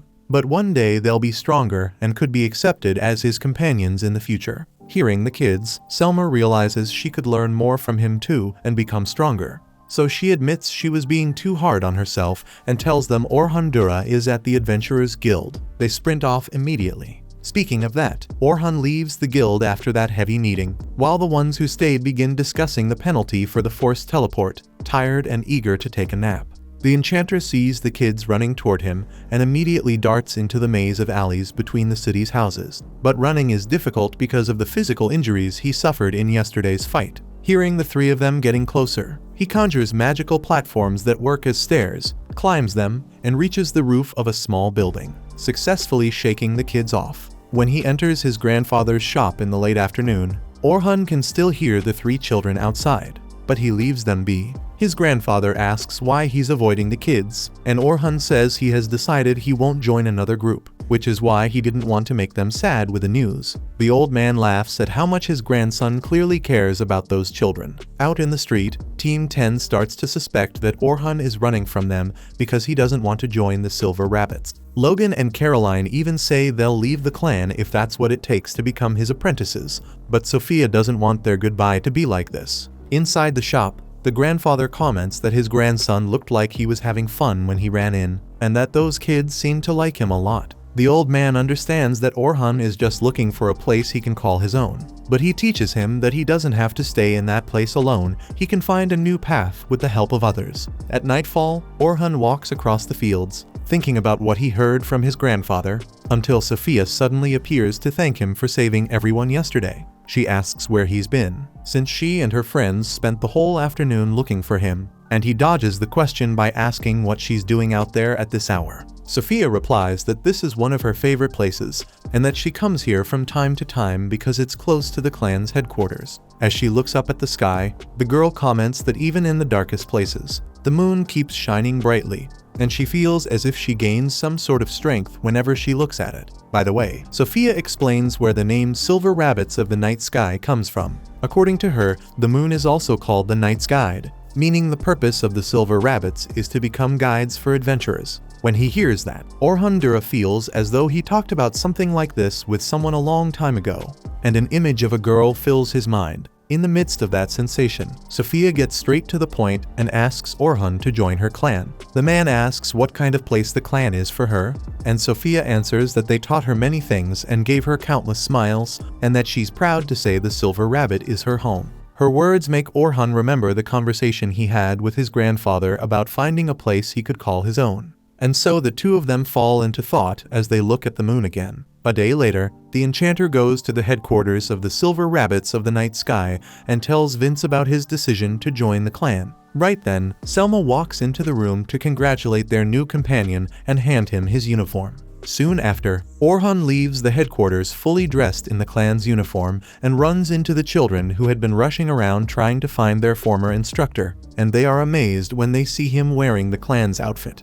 Next, we see Orhan and Oliver in a wooden sword duel from many years ago, when they were still children. Despite their balance and skill, the blonde boy gained the advantage and managed to disarm his opponent, declaring his victory. Because of this, the men watching the fight commented among themselves that only Oliver could fulfill their wish, but that the young prodigy could at least protect the hero. Meanwhile, not taking the fight very seriously, Orhan casually said that he lost. But Oliver refused to accept his partner's defeatist attitude, as he believed Orhan could do much better than that. Orhan, however, insisted that that had been his full strength, and even though people used to say he was more skilled when he was younger, the truth was that Oliver had grown and surpassed him, so there was nothing to be done. Still, Oliver wanted his friend to treat the duel seriously and wasn't convinced to just leave things as they were. When he left, Orhan Dura reflected alone on how he didn't want to kill his companion. Suddenly, a little girl named Sion appeared, smiling as she lamented that her friend had been defeated. Orhan grew worried that she had seen his pathetic side,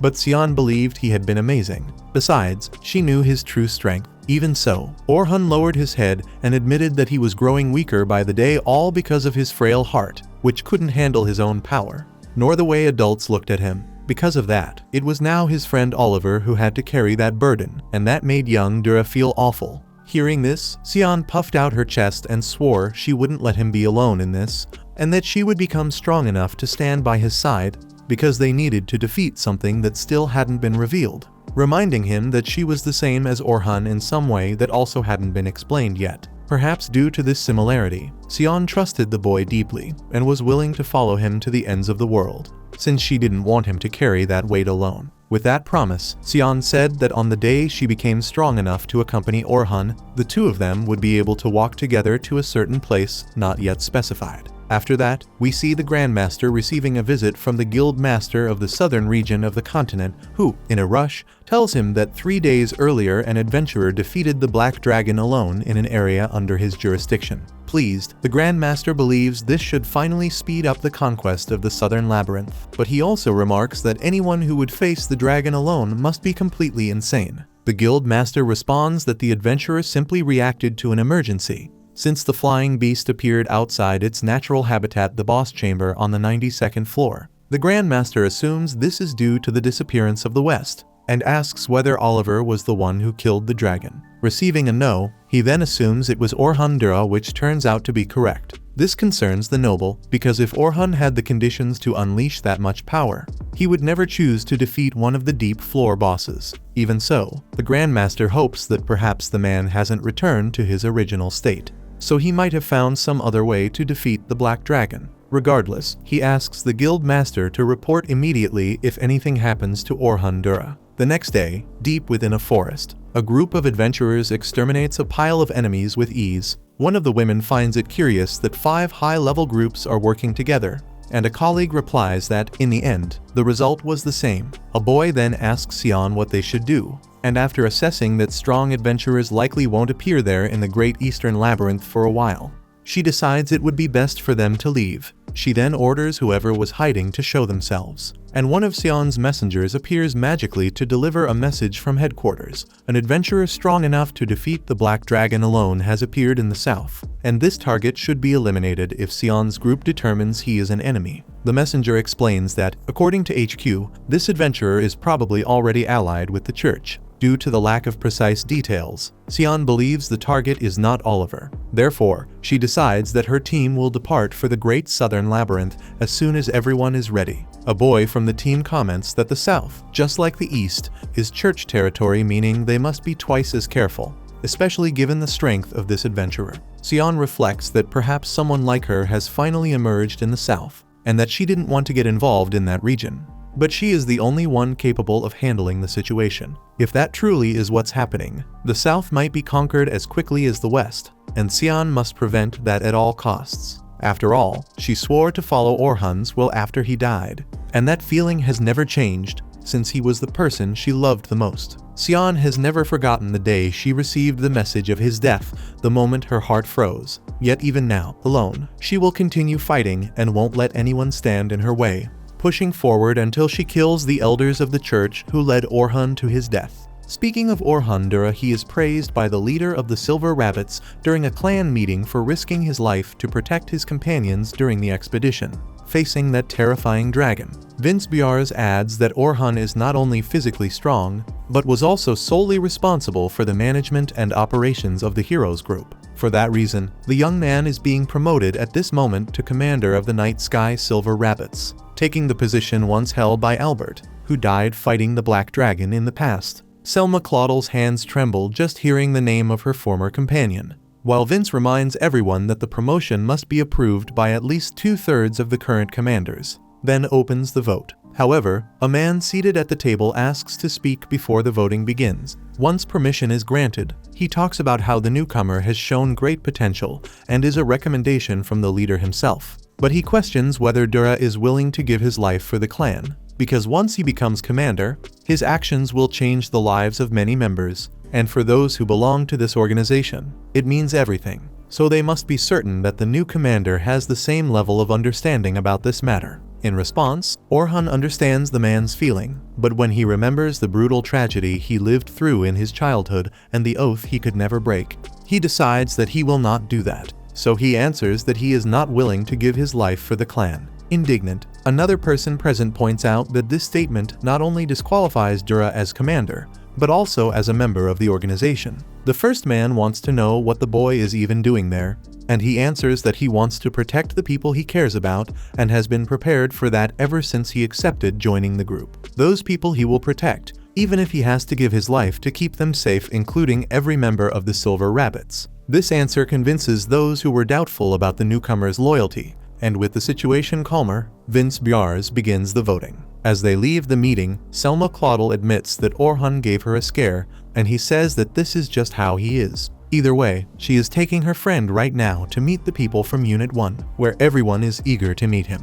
At that moment, a girl approaches the pair to speak with Orhan. Selma introduces her as Estella, from the management division, hoping the new commander will be able to teach people. She asks for a little help with a new group that needs training, knowing her friend can do it. Selma joins Estella in reinforcing the request. He asks whether this won't interfere with the matter regarding Unit 1, but Selma assures him everything is fine, because now he will have more time than when he was in the hero group, since the Silver Rabbits don't spend consecutive days in dungeons. In fact, Estella reminds them that it is forbidden to stay for more than 3 days, and Orhan is impressed with the working conditions the place provides, so he accepts the challenge. Grateful, Estella promises to send the materials soon and leaves. Next, Selma takes the commander to Unit 1, and he is welcomed like a true dragon slayer. Judging by the appearance of the members of this team, he cannot understand how they can be the strongest unit in the clan. The oldest of the group, at 24 years old, introduces herself as Rain Hugwell,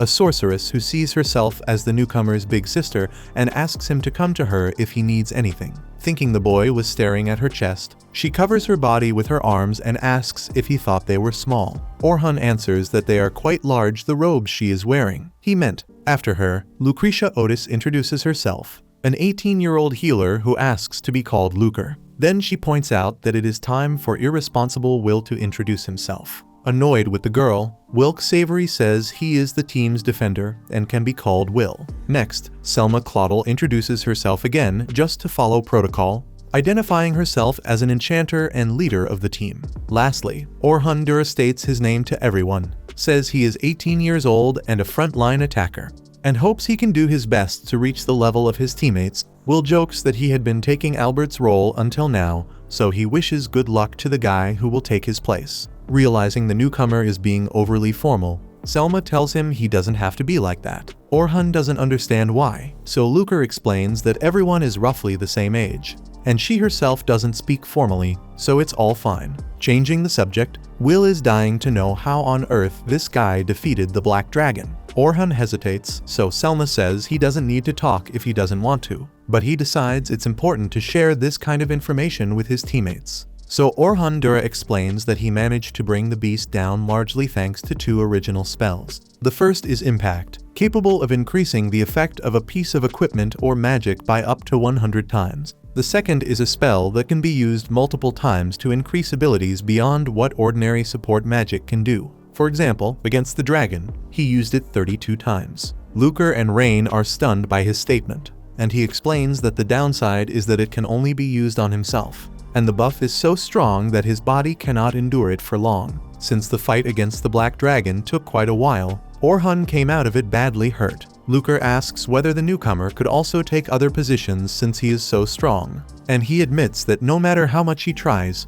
he can only use mid-level spells, even though he can create original magic. He has no idea why, but it certainly bothers him a lot. Even so, although he cannot use advanced powers, his original spells have helped him out beautifully, so it's not as if he is useless. Hearing that, Rain acknowledges the newcomer's effort and comments that she hopes one day to be able to use the highest level spells as well. Luker asks if the boy has any special abilities, and he says yes. With that, Will points out that there are now 3 members in the group with special abilities. But Selma thinks it's better for Orhun to see that in practice during an expedition she is organizing for tomorrow to the Great Southern Labyrinth, to help the team get in sync with the new member. Speaking of that, Will thinks it's a good idea to throw a welcome party for their new teammate, and Selma agrees completely. While scratching his head as he talks about the expedition, Orhun admits that he ended up losing his weapon in the fight against the dragon, so he'll have to buy another one if he wants to keep exploring. This worries his colleagues, since Orhun Dura usually takes days to get new equipment, but he assures them he's fine. Because his weapon is standardized, he can just buy another one. That information makes his companions even more alarmed, because they were convinced that someone with his level of power would have an incredible, custom-made weapon. But Orhun says his equipment had been doing the job so far, and that he can also use support magic to strengthen the blade and things like that. After everything that's been said, Rain stands up and states that from today on,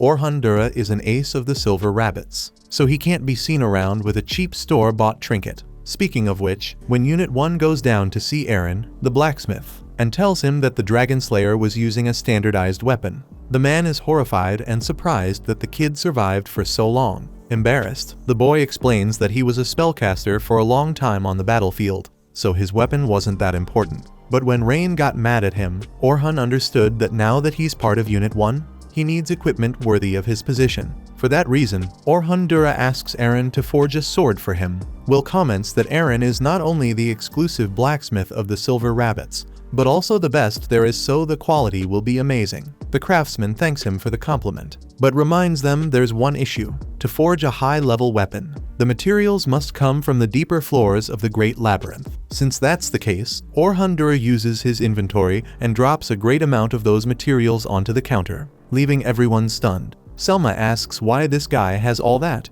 and he says he had stored it away since his time in the hero's party but never used it for anything. Delighted by the griffin claws and manticore fangs, Luker then lays eyes on a black dragon scale and goes into shock along with the rest of the group. Orhun realizes that they are certainly traumatized because one of their companions died to that creature. So feeling guilty for exposing that wound, he apologizes. But Rain actually says that with that scale, it will be possible to make an impressive weapon. Orhun assumes she's just covering up her sadness, while Aaron announces that he will use this material as the main ingredient for the weapon and wants to know what else the client wants to include. Orhan worries that their meeting with the blacksmith will take too long and leave them without time for the party they were planning. But his teammates are all understanding and want their partner to commission the best sword he can.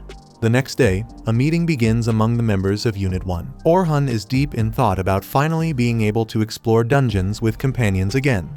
And because of that, he feels a bit insecure, wondering whether he'll be able to meet the expectations the others have of him. Opening the meeting, Selma informs them that the Adventure Management Division requested the collection of toxic sheep hides, so the group will head to the 86th floor. Distracted in the middle of her explanation, Orhan thinks about taking these companions to the 94th floor so they can be on equal footing with the hero's party. Eventually, Unit 1 gathers in the area surrounding the dungeon to begin the incursion. The beautiful scenery distracts some of the members to the point that they relax and, for a moment, think the upcoming challenge isn't as dangerous as it seems. Noticing this, Selma asks everyone not to lower their guard, because even though their targets are the toxic sheep, many earth dragons roam the area. Still, she reminds them that the main objective is to see how the team works together with Orhan, who is joining the most important Silver Rabbits unit in combat for the first time. As for strategy, the leader decides that will draw the monster's attention. Rain will attack from behind with magic,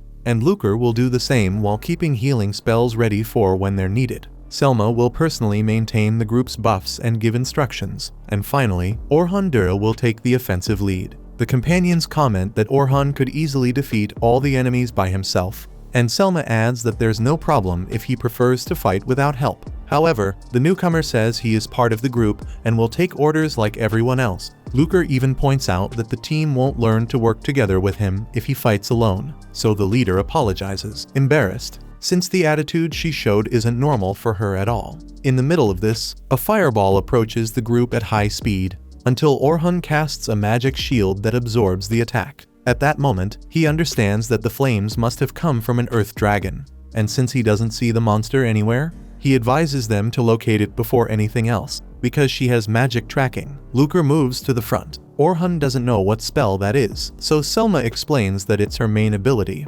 allowing Lucre to follow magical traces to find the target. When she finds the dragon, the healer casts Flash to attract the opponent, forcing it into the open where it becomes visible to everyone. Now, Will advances toward the monster, while Selma asks Orhan to watch Unit 1's power with his own eyes. She tells Rain to prepare her attack while casting a magic boost on her. Will gets close to the dragon and dissipates several fireballs with his weapon while keeping some distance. Since it's Orhan Dura's first time with the group, Rain prepares her best fireworks to celebrate the occasion. She then casts Explosion, forming a source of heat under the earth dragon's feet and, immediately after, triggering a powerful blast that finishes the creature.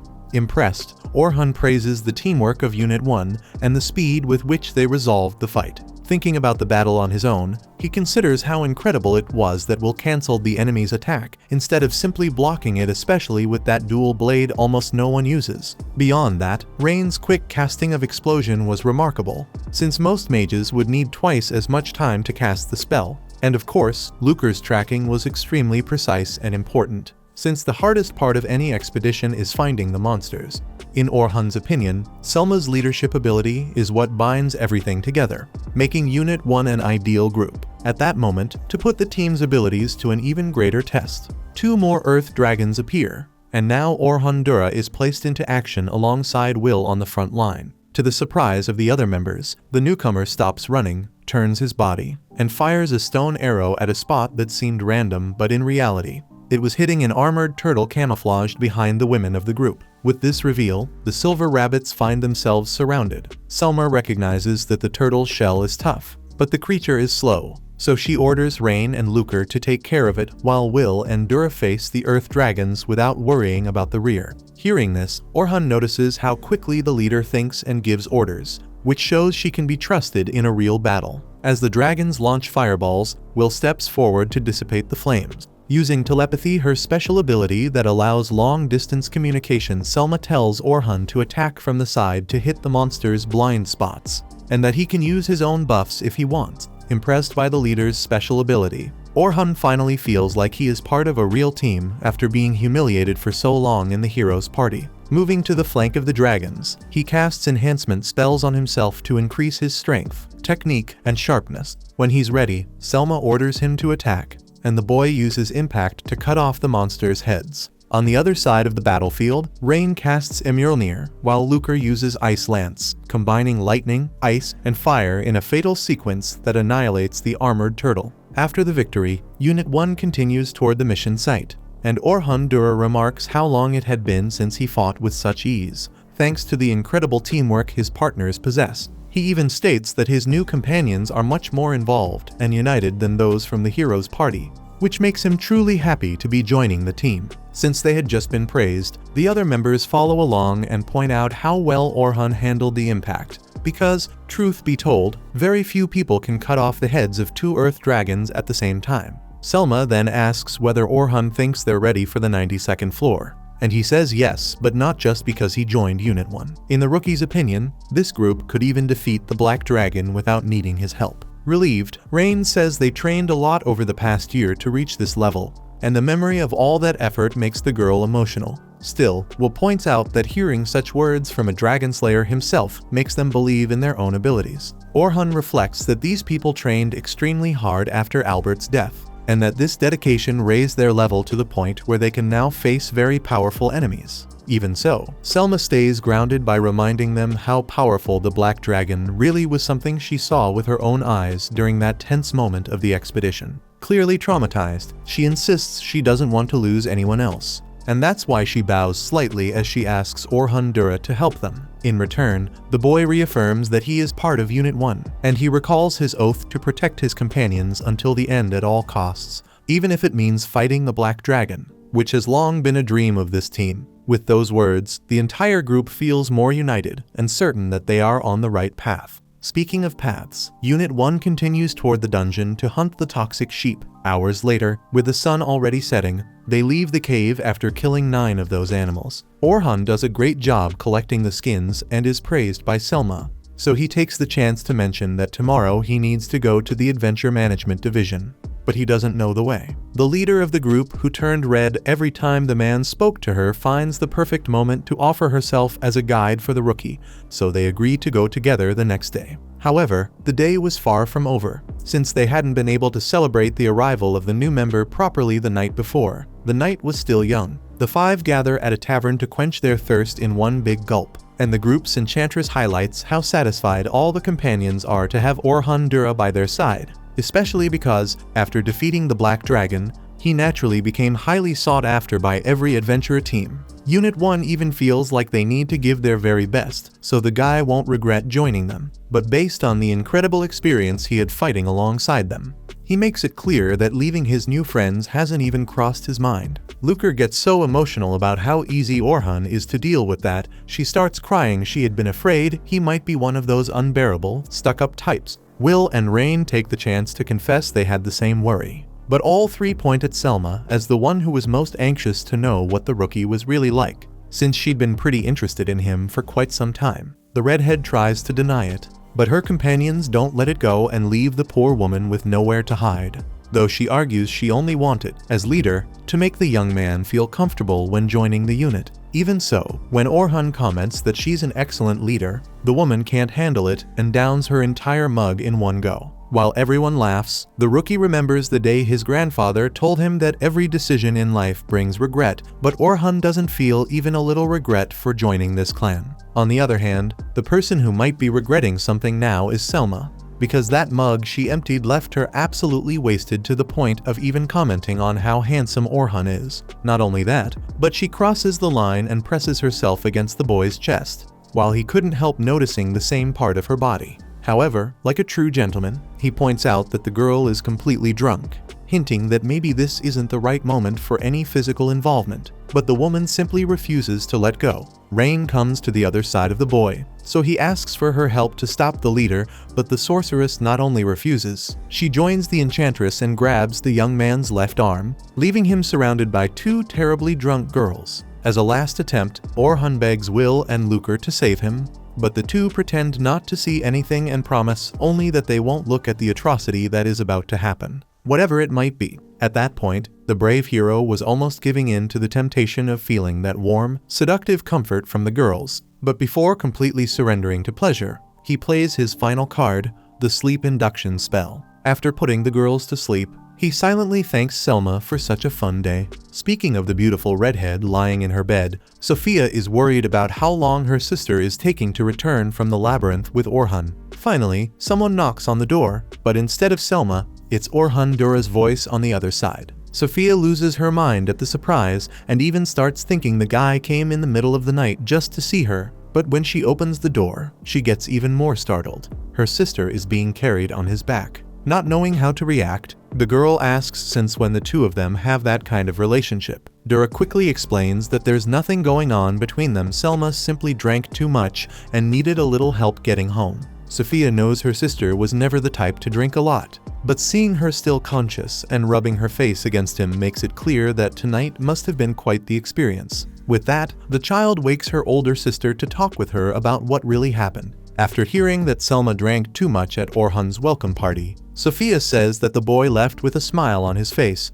but that Selma probably bothered him. Even so, the little girl acknowledges that Selma has been too busy and stressed lately, and that maybe Orhan's arrival is exactly what will help her have less work. Besides, even though her sister apologized, the girl doesn't think Selma has anything to be forgiven for. Because even though she did get upset, she doesn't think it's fair to fight with her sister over those feelings. In the end, all Sophia asks is that Selma be more careful from now on. Hearing such mature and understanding words from a child, the adult in the situation starts seeing the little one as a heaven-sent angel, which amuses the girl. Shortly after, Selma notices how much more Sophia has been smiling than she used to, and she's sure it's thanks to Orhan. After the conversation, while taking a shower, Selma thinks about how much work the man must have had carrying her all the way to her house, and how deeply embarrassing it was not only at the tavern, but especially in front of her younger sister. So she needs to be careful not to act like that again and make the girl misunderstand everything once more. At the same time, she wonders whether Sophia might be developing some sort of extra feeling for Orhan, judging by the way she talks about him and everything else. However, the truth may be that Selma herself is the one with that feeling, and she has been doing everything she can to reject it, something that became very clear when everyone in the tavern said those things about her liking the boy. In other words, Selma tried her hardest to hide what she really felt, and she had been doing that relatively well until now. But it becomes difficult to keep running from it after the scene at the tavern. At daybreak, the two meet again to head to the Adventure Management Division. When she runs into Orhan, Selma apologizes for yesterday, but the boy understands she just drank too much and says everything is fine. So she smiles and agrees that it's time to look ahead.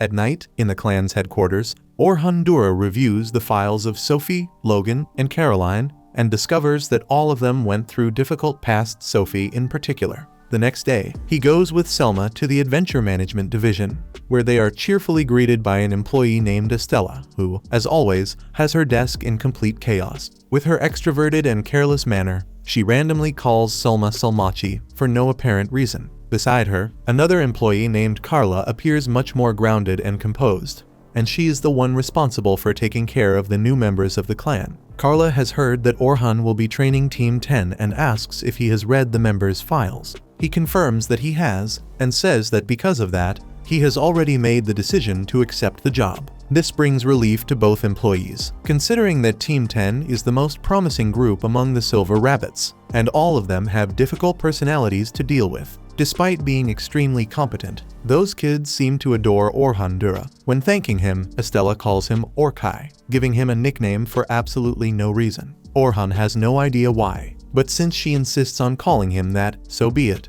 Setting that aside, the new instructor of Team 10 asks what the training policy is, and is startled when Estella replies that there isn't one. Orhan simply needs to teach the children what he knows. That leaves him a bit lost about what to do and how to do it. So Selma asks Estella to at least establish a goal to guide his work. Since the Enchantress insists, Estella decides that Team 10 should be capable of facing the intermediate levels of the Great Southern Labyrinth within 6 months. Honestly, Orhan thinks that's a bit much, but he isn't heard the way he should be, and that becomes the final goal, leaving the department. Now that Orhan has read the members' files, Selma assumes he has discovered the dark past involving her and Sophie. The boy admits that he read the story as agreed, and the two enter a deep conversation about the humiliating and painful life the little girl has had since birth. In truth, the two are half-sisters, because Sophie was born from their father's affair with a maid who worked in the house at the time. To make matters worse, Sophie's real mother died during childbirth, so she ended up being adopted by the Claudel family, and, as one might expect,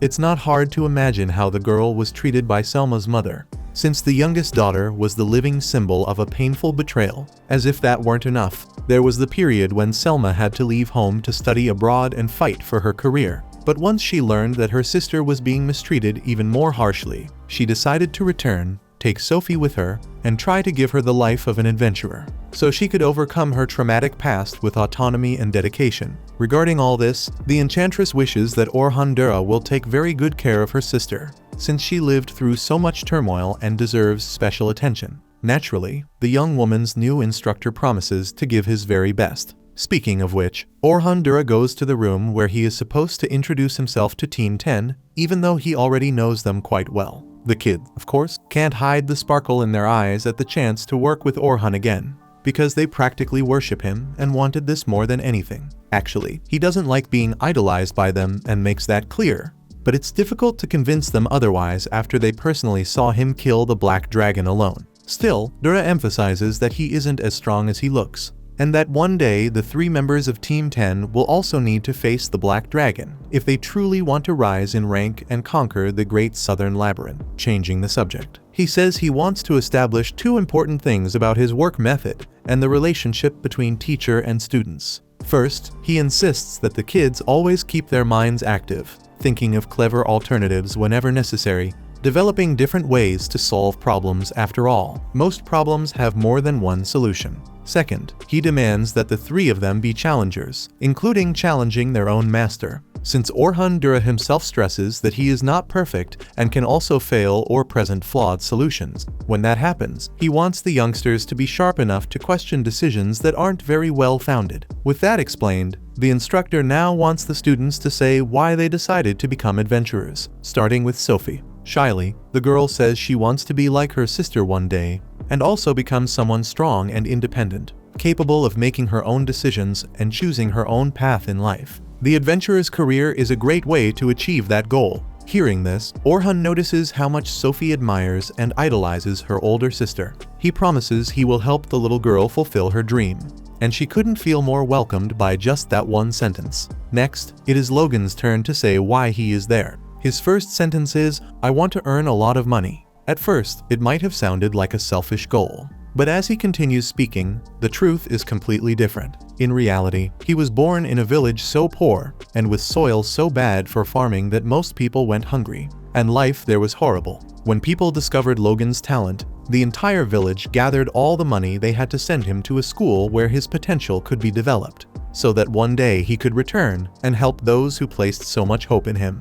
Not only because of the expectations of others, Logan himself is aware of his mission and genuinely wants to repay his people's affection. On the other hand, being so young and having so many people betting everything they had on him, he recognizes that he became arrogant and believed he was already as strong as a high-rank adventurer. But after seeing Orhan Dura kill the Black Dragon, he understood that he still has a long road ahead. Even so, he is excited to work with this master, since he sees Orhan as the ideal figure to help him achieve his goal. When she was finally asked why she became an adventurer, Caroline spent a few long seconds trying to think of a reason, but then she admitted she didn't really have one. Or rather, she liked seeing people smile when she killed monsters.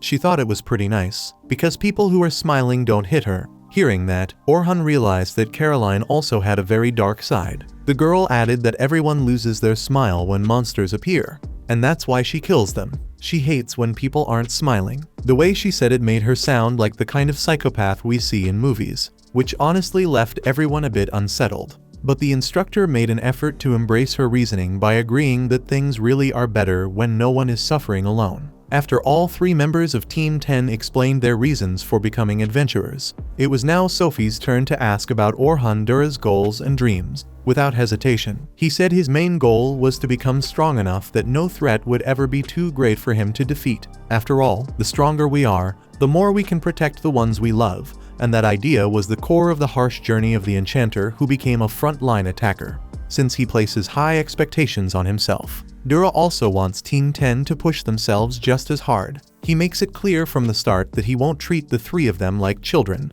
and that this reflects the level of responsibility they already carry. Setting that aside, the teacher suggests Caroline should have a nickname, since her name is a bit long and could get in the way when giving quick commands on the battlefield. With her approval, he suggests the most obvious option, Carol, and that alone is enough for the girl to feel like the most special and unique person in the world. Logan gets jealous and wants a nickname too, even though his name has only 2 syllables. But since the kid insists, Orhan follows the same logic he used with Carol and suggests calling him Log. Receiving a nickname from the master he admires so much makes the boy feel completely fulfilled, as if he had already beaten life before growing a single pubic hair. Finally, noticing that Sophie looked a bit out of place and might feel bad if she didn't get a nickname too, Orhan comes up with the simplest one possible, but he means it sincerely. From now on, Sophie will be called Sophie, which is basically the same name, just with a stronger emphasis at the end. Either way, the kids love their new nicknames and end up liking their master even more.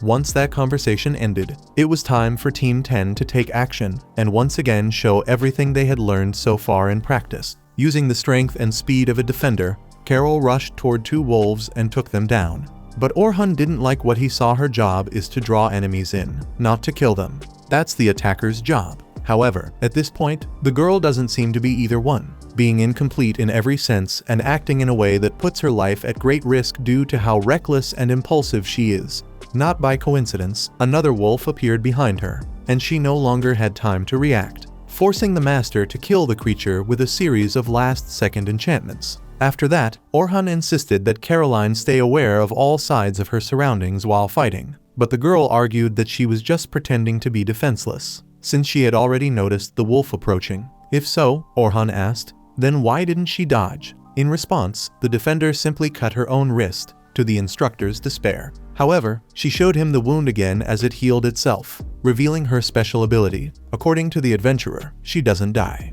No matter how much she's hurt, she heals instantly. Hearing that, Orhan remembered Caroline Inglot's painful past, when she was kept imprisoned by the Cyclamen Church for years so she could serve their goal of reviving the evil god, the most powerful creature that ever existed. To achieve that, the church attacked villages to run experiments and traffic humans. 2 years ago, Albert from Unit 1 invaded one of their bases and rescued Caroline, who was psychologically destroyed by the experiments she endured, yet resilient enough to stabilize emotionally as much as she could, knowing that her savior died. Orhan can only imagine the pain this girl must carry inside. With that in mind, the teacher asked her to look at her teammates and notice that they weren't smiling because she had hurt herself. Even if she heals instantly, the wound still hurts, and no one wants to see her suffer like that. Carol reacts desperately and begs to know how she can bring their smiles back. And that reaction shows the instructor how deeply this subject affects the girl's mind. He tells her she just needs to avoid doing things that cause her pain, and she promises she won't do it anymore. Orhan touches the girl's head to try comforting her, but she pulls away and screams, thinking he was going to hit her. He insists and hugs Carol, telling her that no one there will ever hit her and that he'll take down anyone who tries. The next stage of training takes place at the headquarters of the Silver Rabbits of the Night Sky, where Caroline tries everything she can to dodge a ball that bounces around the entire room through magical circles. When she gets hit square on the backside, Orhan throws the ball again to resume practice, because if she wants people to smile, she needs to learn to protect herself first. After training Carol, it was time for him to evaluate how Logan's spear skills were progressing. The boy once wanted a sword, but now he understands that he can keep enemies at a distance with this weapon and still fulfill his duties as an enchanter, since Will is better than Orhan with that equipment. The instructor thinks about calling him next time to train the boy. Lastly, Dura has Sophie count down from 500 in steps of 7, while he keeps 2 magic circles active, so she has to cast spells at random targets whenever they light up. It's a parallel construction drill so complex and exhausting that Sophie loses focus for a moment and the master scolds her right away, since an enchanter losing concentration in battle could cost a companion's life. Then, 2 targets light up at the same time, and the girl freezes, hitting the one in the middle, which had nothing to do with anything. But Sophie says she felt something strange when she raised her arm without thinking, because the target fell even though she didn't cast a spell. That makes her wonder if she might be affecting things with her mind alone. Orhan says he felt something similar when his special ability first appeared. And if Sophie is awakening hers now, then they should stay calm and be careful not to skip ahead. After training, Sophie and Caroline take a bath and talk about how heavy today's session was. In the middle of that, Estella and Carla show up to join them,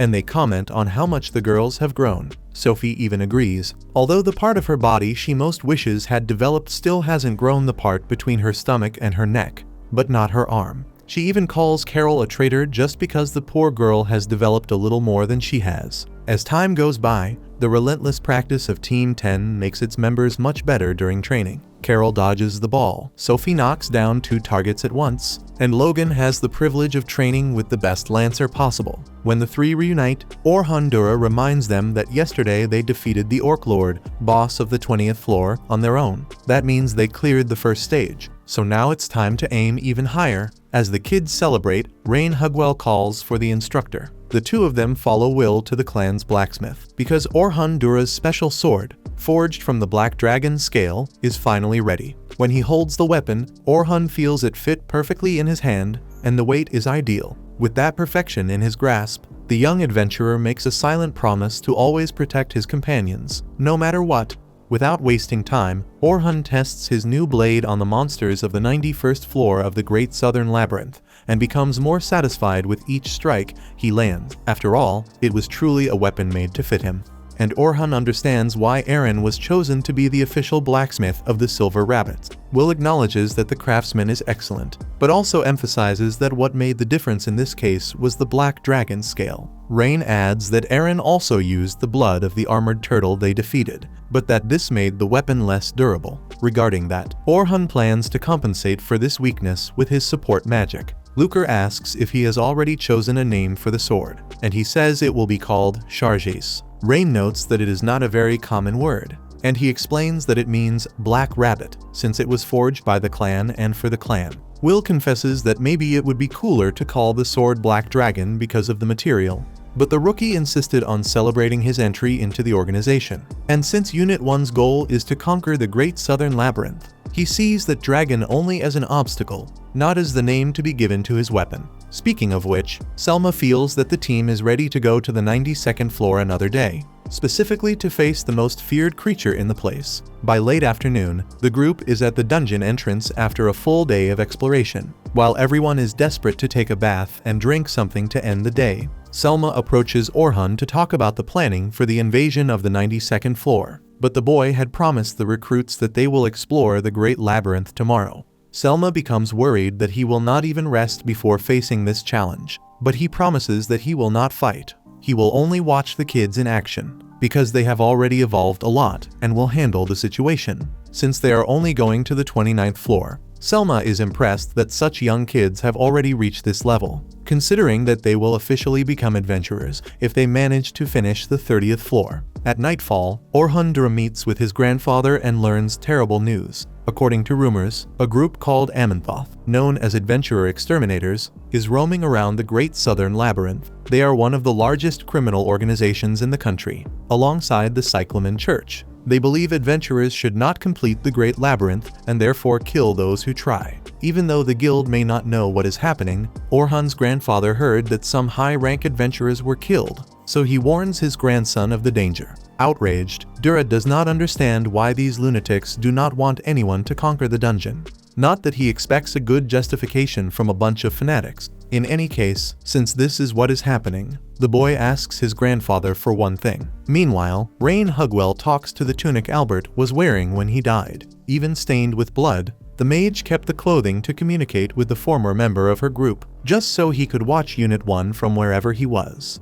At the same time, Wilkes Savory picks up his weapon from Aaron after the maintenance and now feels ready to face the Black Dragon. The blacksmith comments that the defender truly has willpower, because he personally would have run away a long time ago. That said, Will emphasizes that it was shameful that he caused Albert's death, so he should have died there. But now that he survived, his life will be directed toward this objective. Lastly, sitting alone in the garden, Lucretia Otis reflects that Unit 1 trained much more than the others over the past year, but even so it may not be enough. She believes that maybe Albert would laugh at her if he saw her scared like this, so she promises herself that she will not lose anyone again. Inside the clan headquarters, Selma Claudel sees her sister confessing that she is very afraid that Selma will not survive the fight against the Black Dragon, because even though Orhan is going with them, that creature is extremely dangerous. Tense, Sophia says she wishes her sister could stay with her forever and lowers her head. Selma tries to calm the child, but Sophia is mature enough to understand that her older sister has her responsibilities, so she only hugs her and says that the instructor has been letting her lead the group in recent days, just to share with Selma how brave she has been. In any case, the girl believes that Unit 1's enchanter will defeat that dragon, and all Selma thinks about is how strong Sophia has become. In fact, she makes it clear that she now feels courage thanks to her younger sister, so she promises that she will defeat the creature. The next day, however, the ones who enter the Great Southern Labyrinth are Team 10, who have just completed the 29th floor and feel the joy of being able to conquer such an important part of the dungeon. Since as soon as they pass the 30th floor, they will enter the intermediate floors and will be able to join Unit 3 as adventurers. Carol and Logan celebrate, and although Sophia does not like the idea of no longer having Orhan as a mentor when she stops being a recruit, she promises to do her best. After the achievement, Team 10 goes to the Adventure Management Division and receives from Estella the permission to explore the 30th floor. In this case, they will have an adventurer from Unit 2 observing the group to confirm that they truly completed the floor on their own.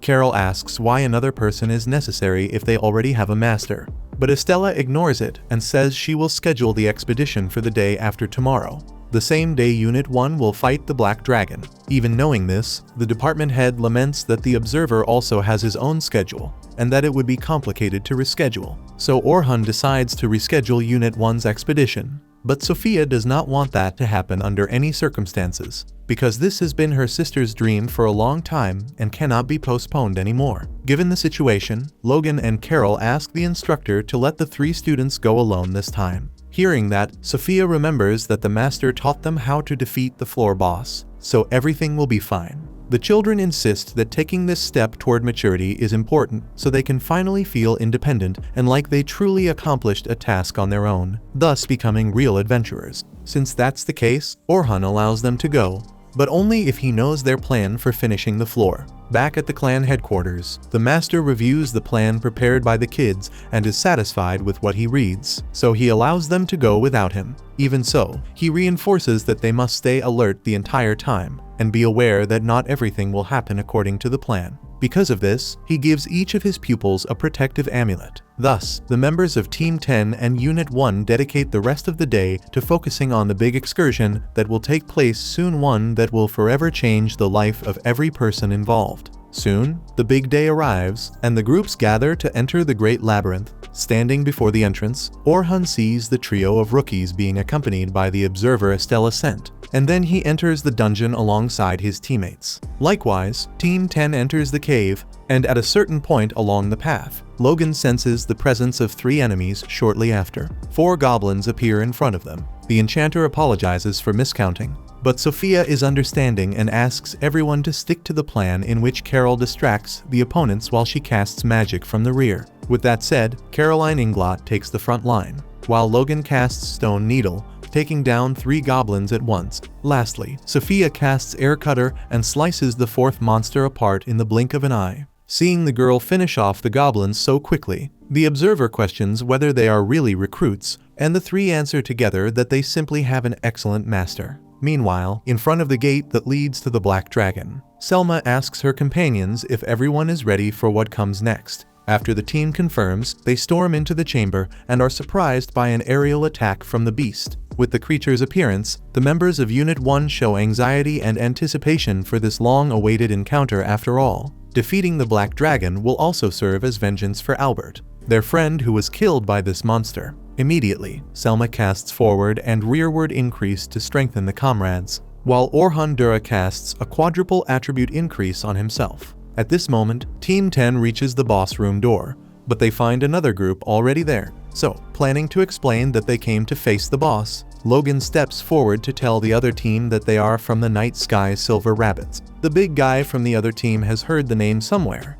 but since he can't remember where, a woman calls him a dumb brute right to his face. since that clan simply has the Dragon Slayer as a member. Hearing this, the big man starts staring at the children with a hostile expression and asks if they know this Slayer. The observer from Team 10, who had been watching from afar to let the kids handle the situation on their own, approaches when he senses something is wrong. In the middle of this, a girl in a white hood asks Zuriel to confirm whether the brats know who the Dragon Slayer is. Then the man uses some kind of visual ability to confirm not only that they do know him, but that he is their instructor. Therefore, they would make excellent bait to lure Orhun Dura. Speaking of Orhun, he warns Will that a tail attack is coming. The defender blocks the extremely heavy strike with mastery and jumps to retaliate, piercing the dragon's armor with his weapon. Taking advantage of the opening, Dura attacks with impact and tears off the creature's tail. After that, the team remembers how Unit 1 spent the last year revisiting their previous battle against the Black Dragon, which allowed them to learn from past mistakes and become more efficient for this fight. Ever since Orhun joined the team, they had been thinking relentlessly about a strategy that could turn the tide. Back with Team 10, the observer steps forward to protect the children, but his head is cut off in the blink of an eye. Terrified, the trio runs, but the big guy seals all exits with some kind of earth spell. Sophia asks why they're doing this, and Zuriel explains that the kids were simply unlucky enough to be friends of the Dragon Slayer. Since the brute wants to handle this alone, the woman accepts it easily, because she'll have fun when they face the Dragon Slayer later. That makes Team 10 understand all at once that these people want to kill Orhun, so Caroline decides to react even without the team's confirmation, telling her two companions to break the walls while she distracts the enemies. However, even though she was determined to give her all, the defender takes an extremely powerful punch and hits the wall with a force that leaves her unable to move for a while. Even so, the big guy says she was lucky she jumped at the last second to reduce the impact, otherwise things would have ended differently. The hooded girl asks the children not to make things harder so they won't get hurt, and Sophia grips the protective amulet Orhun gave her. Meanwhile, the Black Dragon has its left wing torn off by Unit 1. But when the leader orders the right wing next, Orhun Dura feels his amulet glowing, indicating that Team 10 is in danger. When he explains this to Selma, the enchanter struggles to contain her desperation, knowing her sister is among them. Orhun himself loses focus and stops his attack, exposing Will to a fire strike from the dragon. Orhun understands that the Black Dragon has already taken significant damage, but defeating it will still take time, and in the meantime, the worst may happen to Team 10. Likewise, Selma considers attacking all at once with a whole group, but fears they will die if they act recklessly, because even though her sister is in danger, she is also responsible for Unit 1 and cannot throw her comrades to the wolves. To make the situation even worse, the Black Dragon releases a power that regenerates the damage it has taken. In other words, the adventurers are back to square one and find themselves at a frightening crossroads, since Team 10 could be killed at any second. Check out these videos appearing on your screen and subscribe so you don't miss the next part.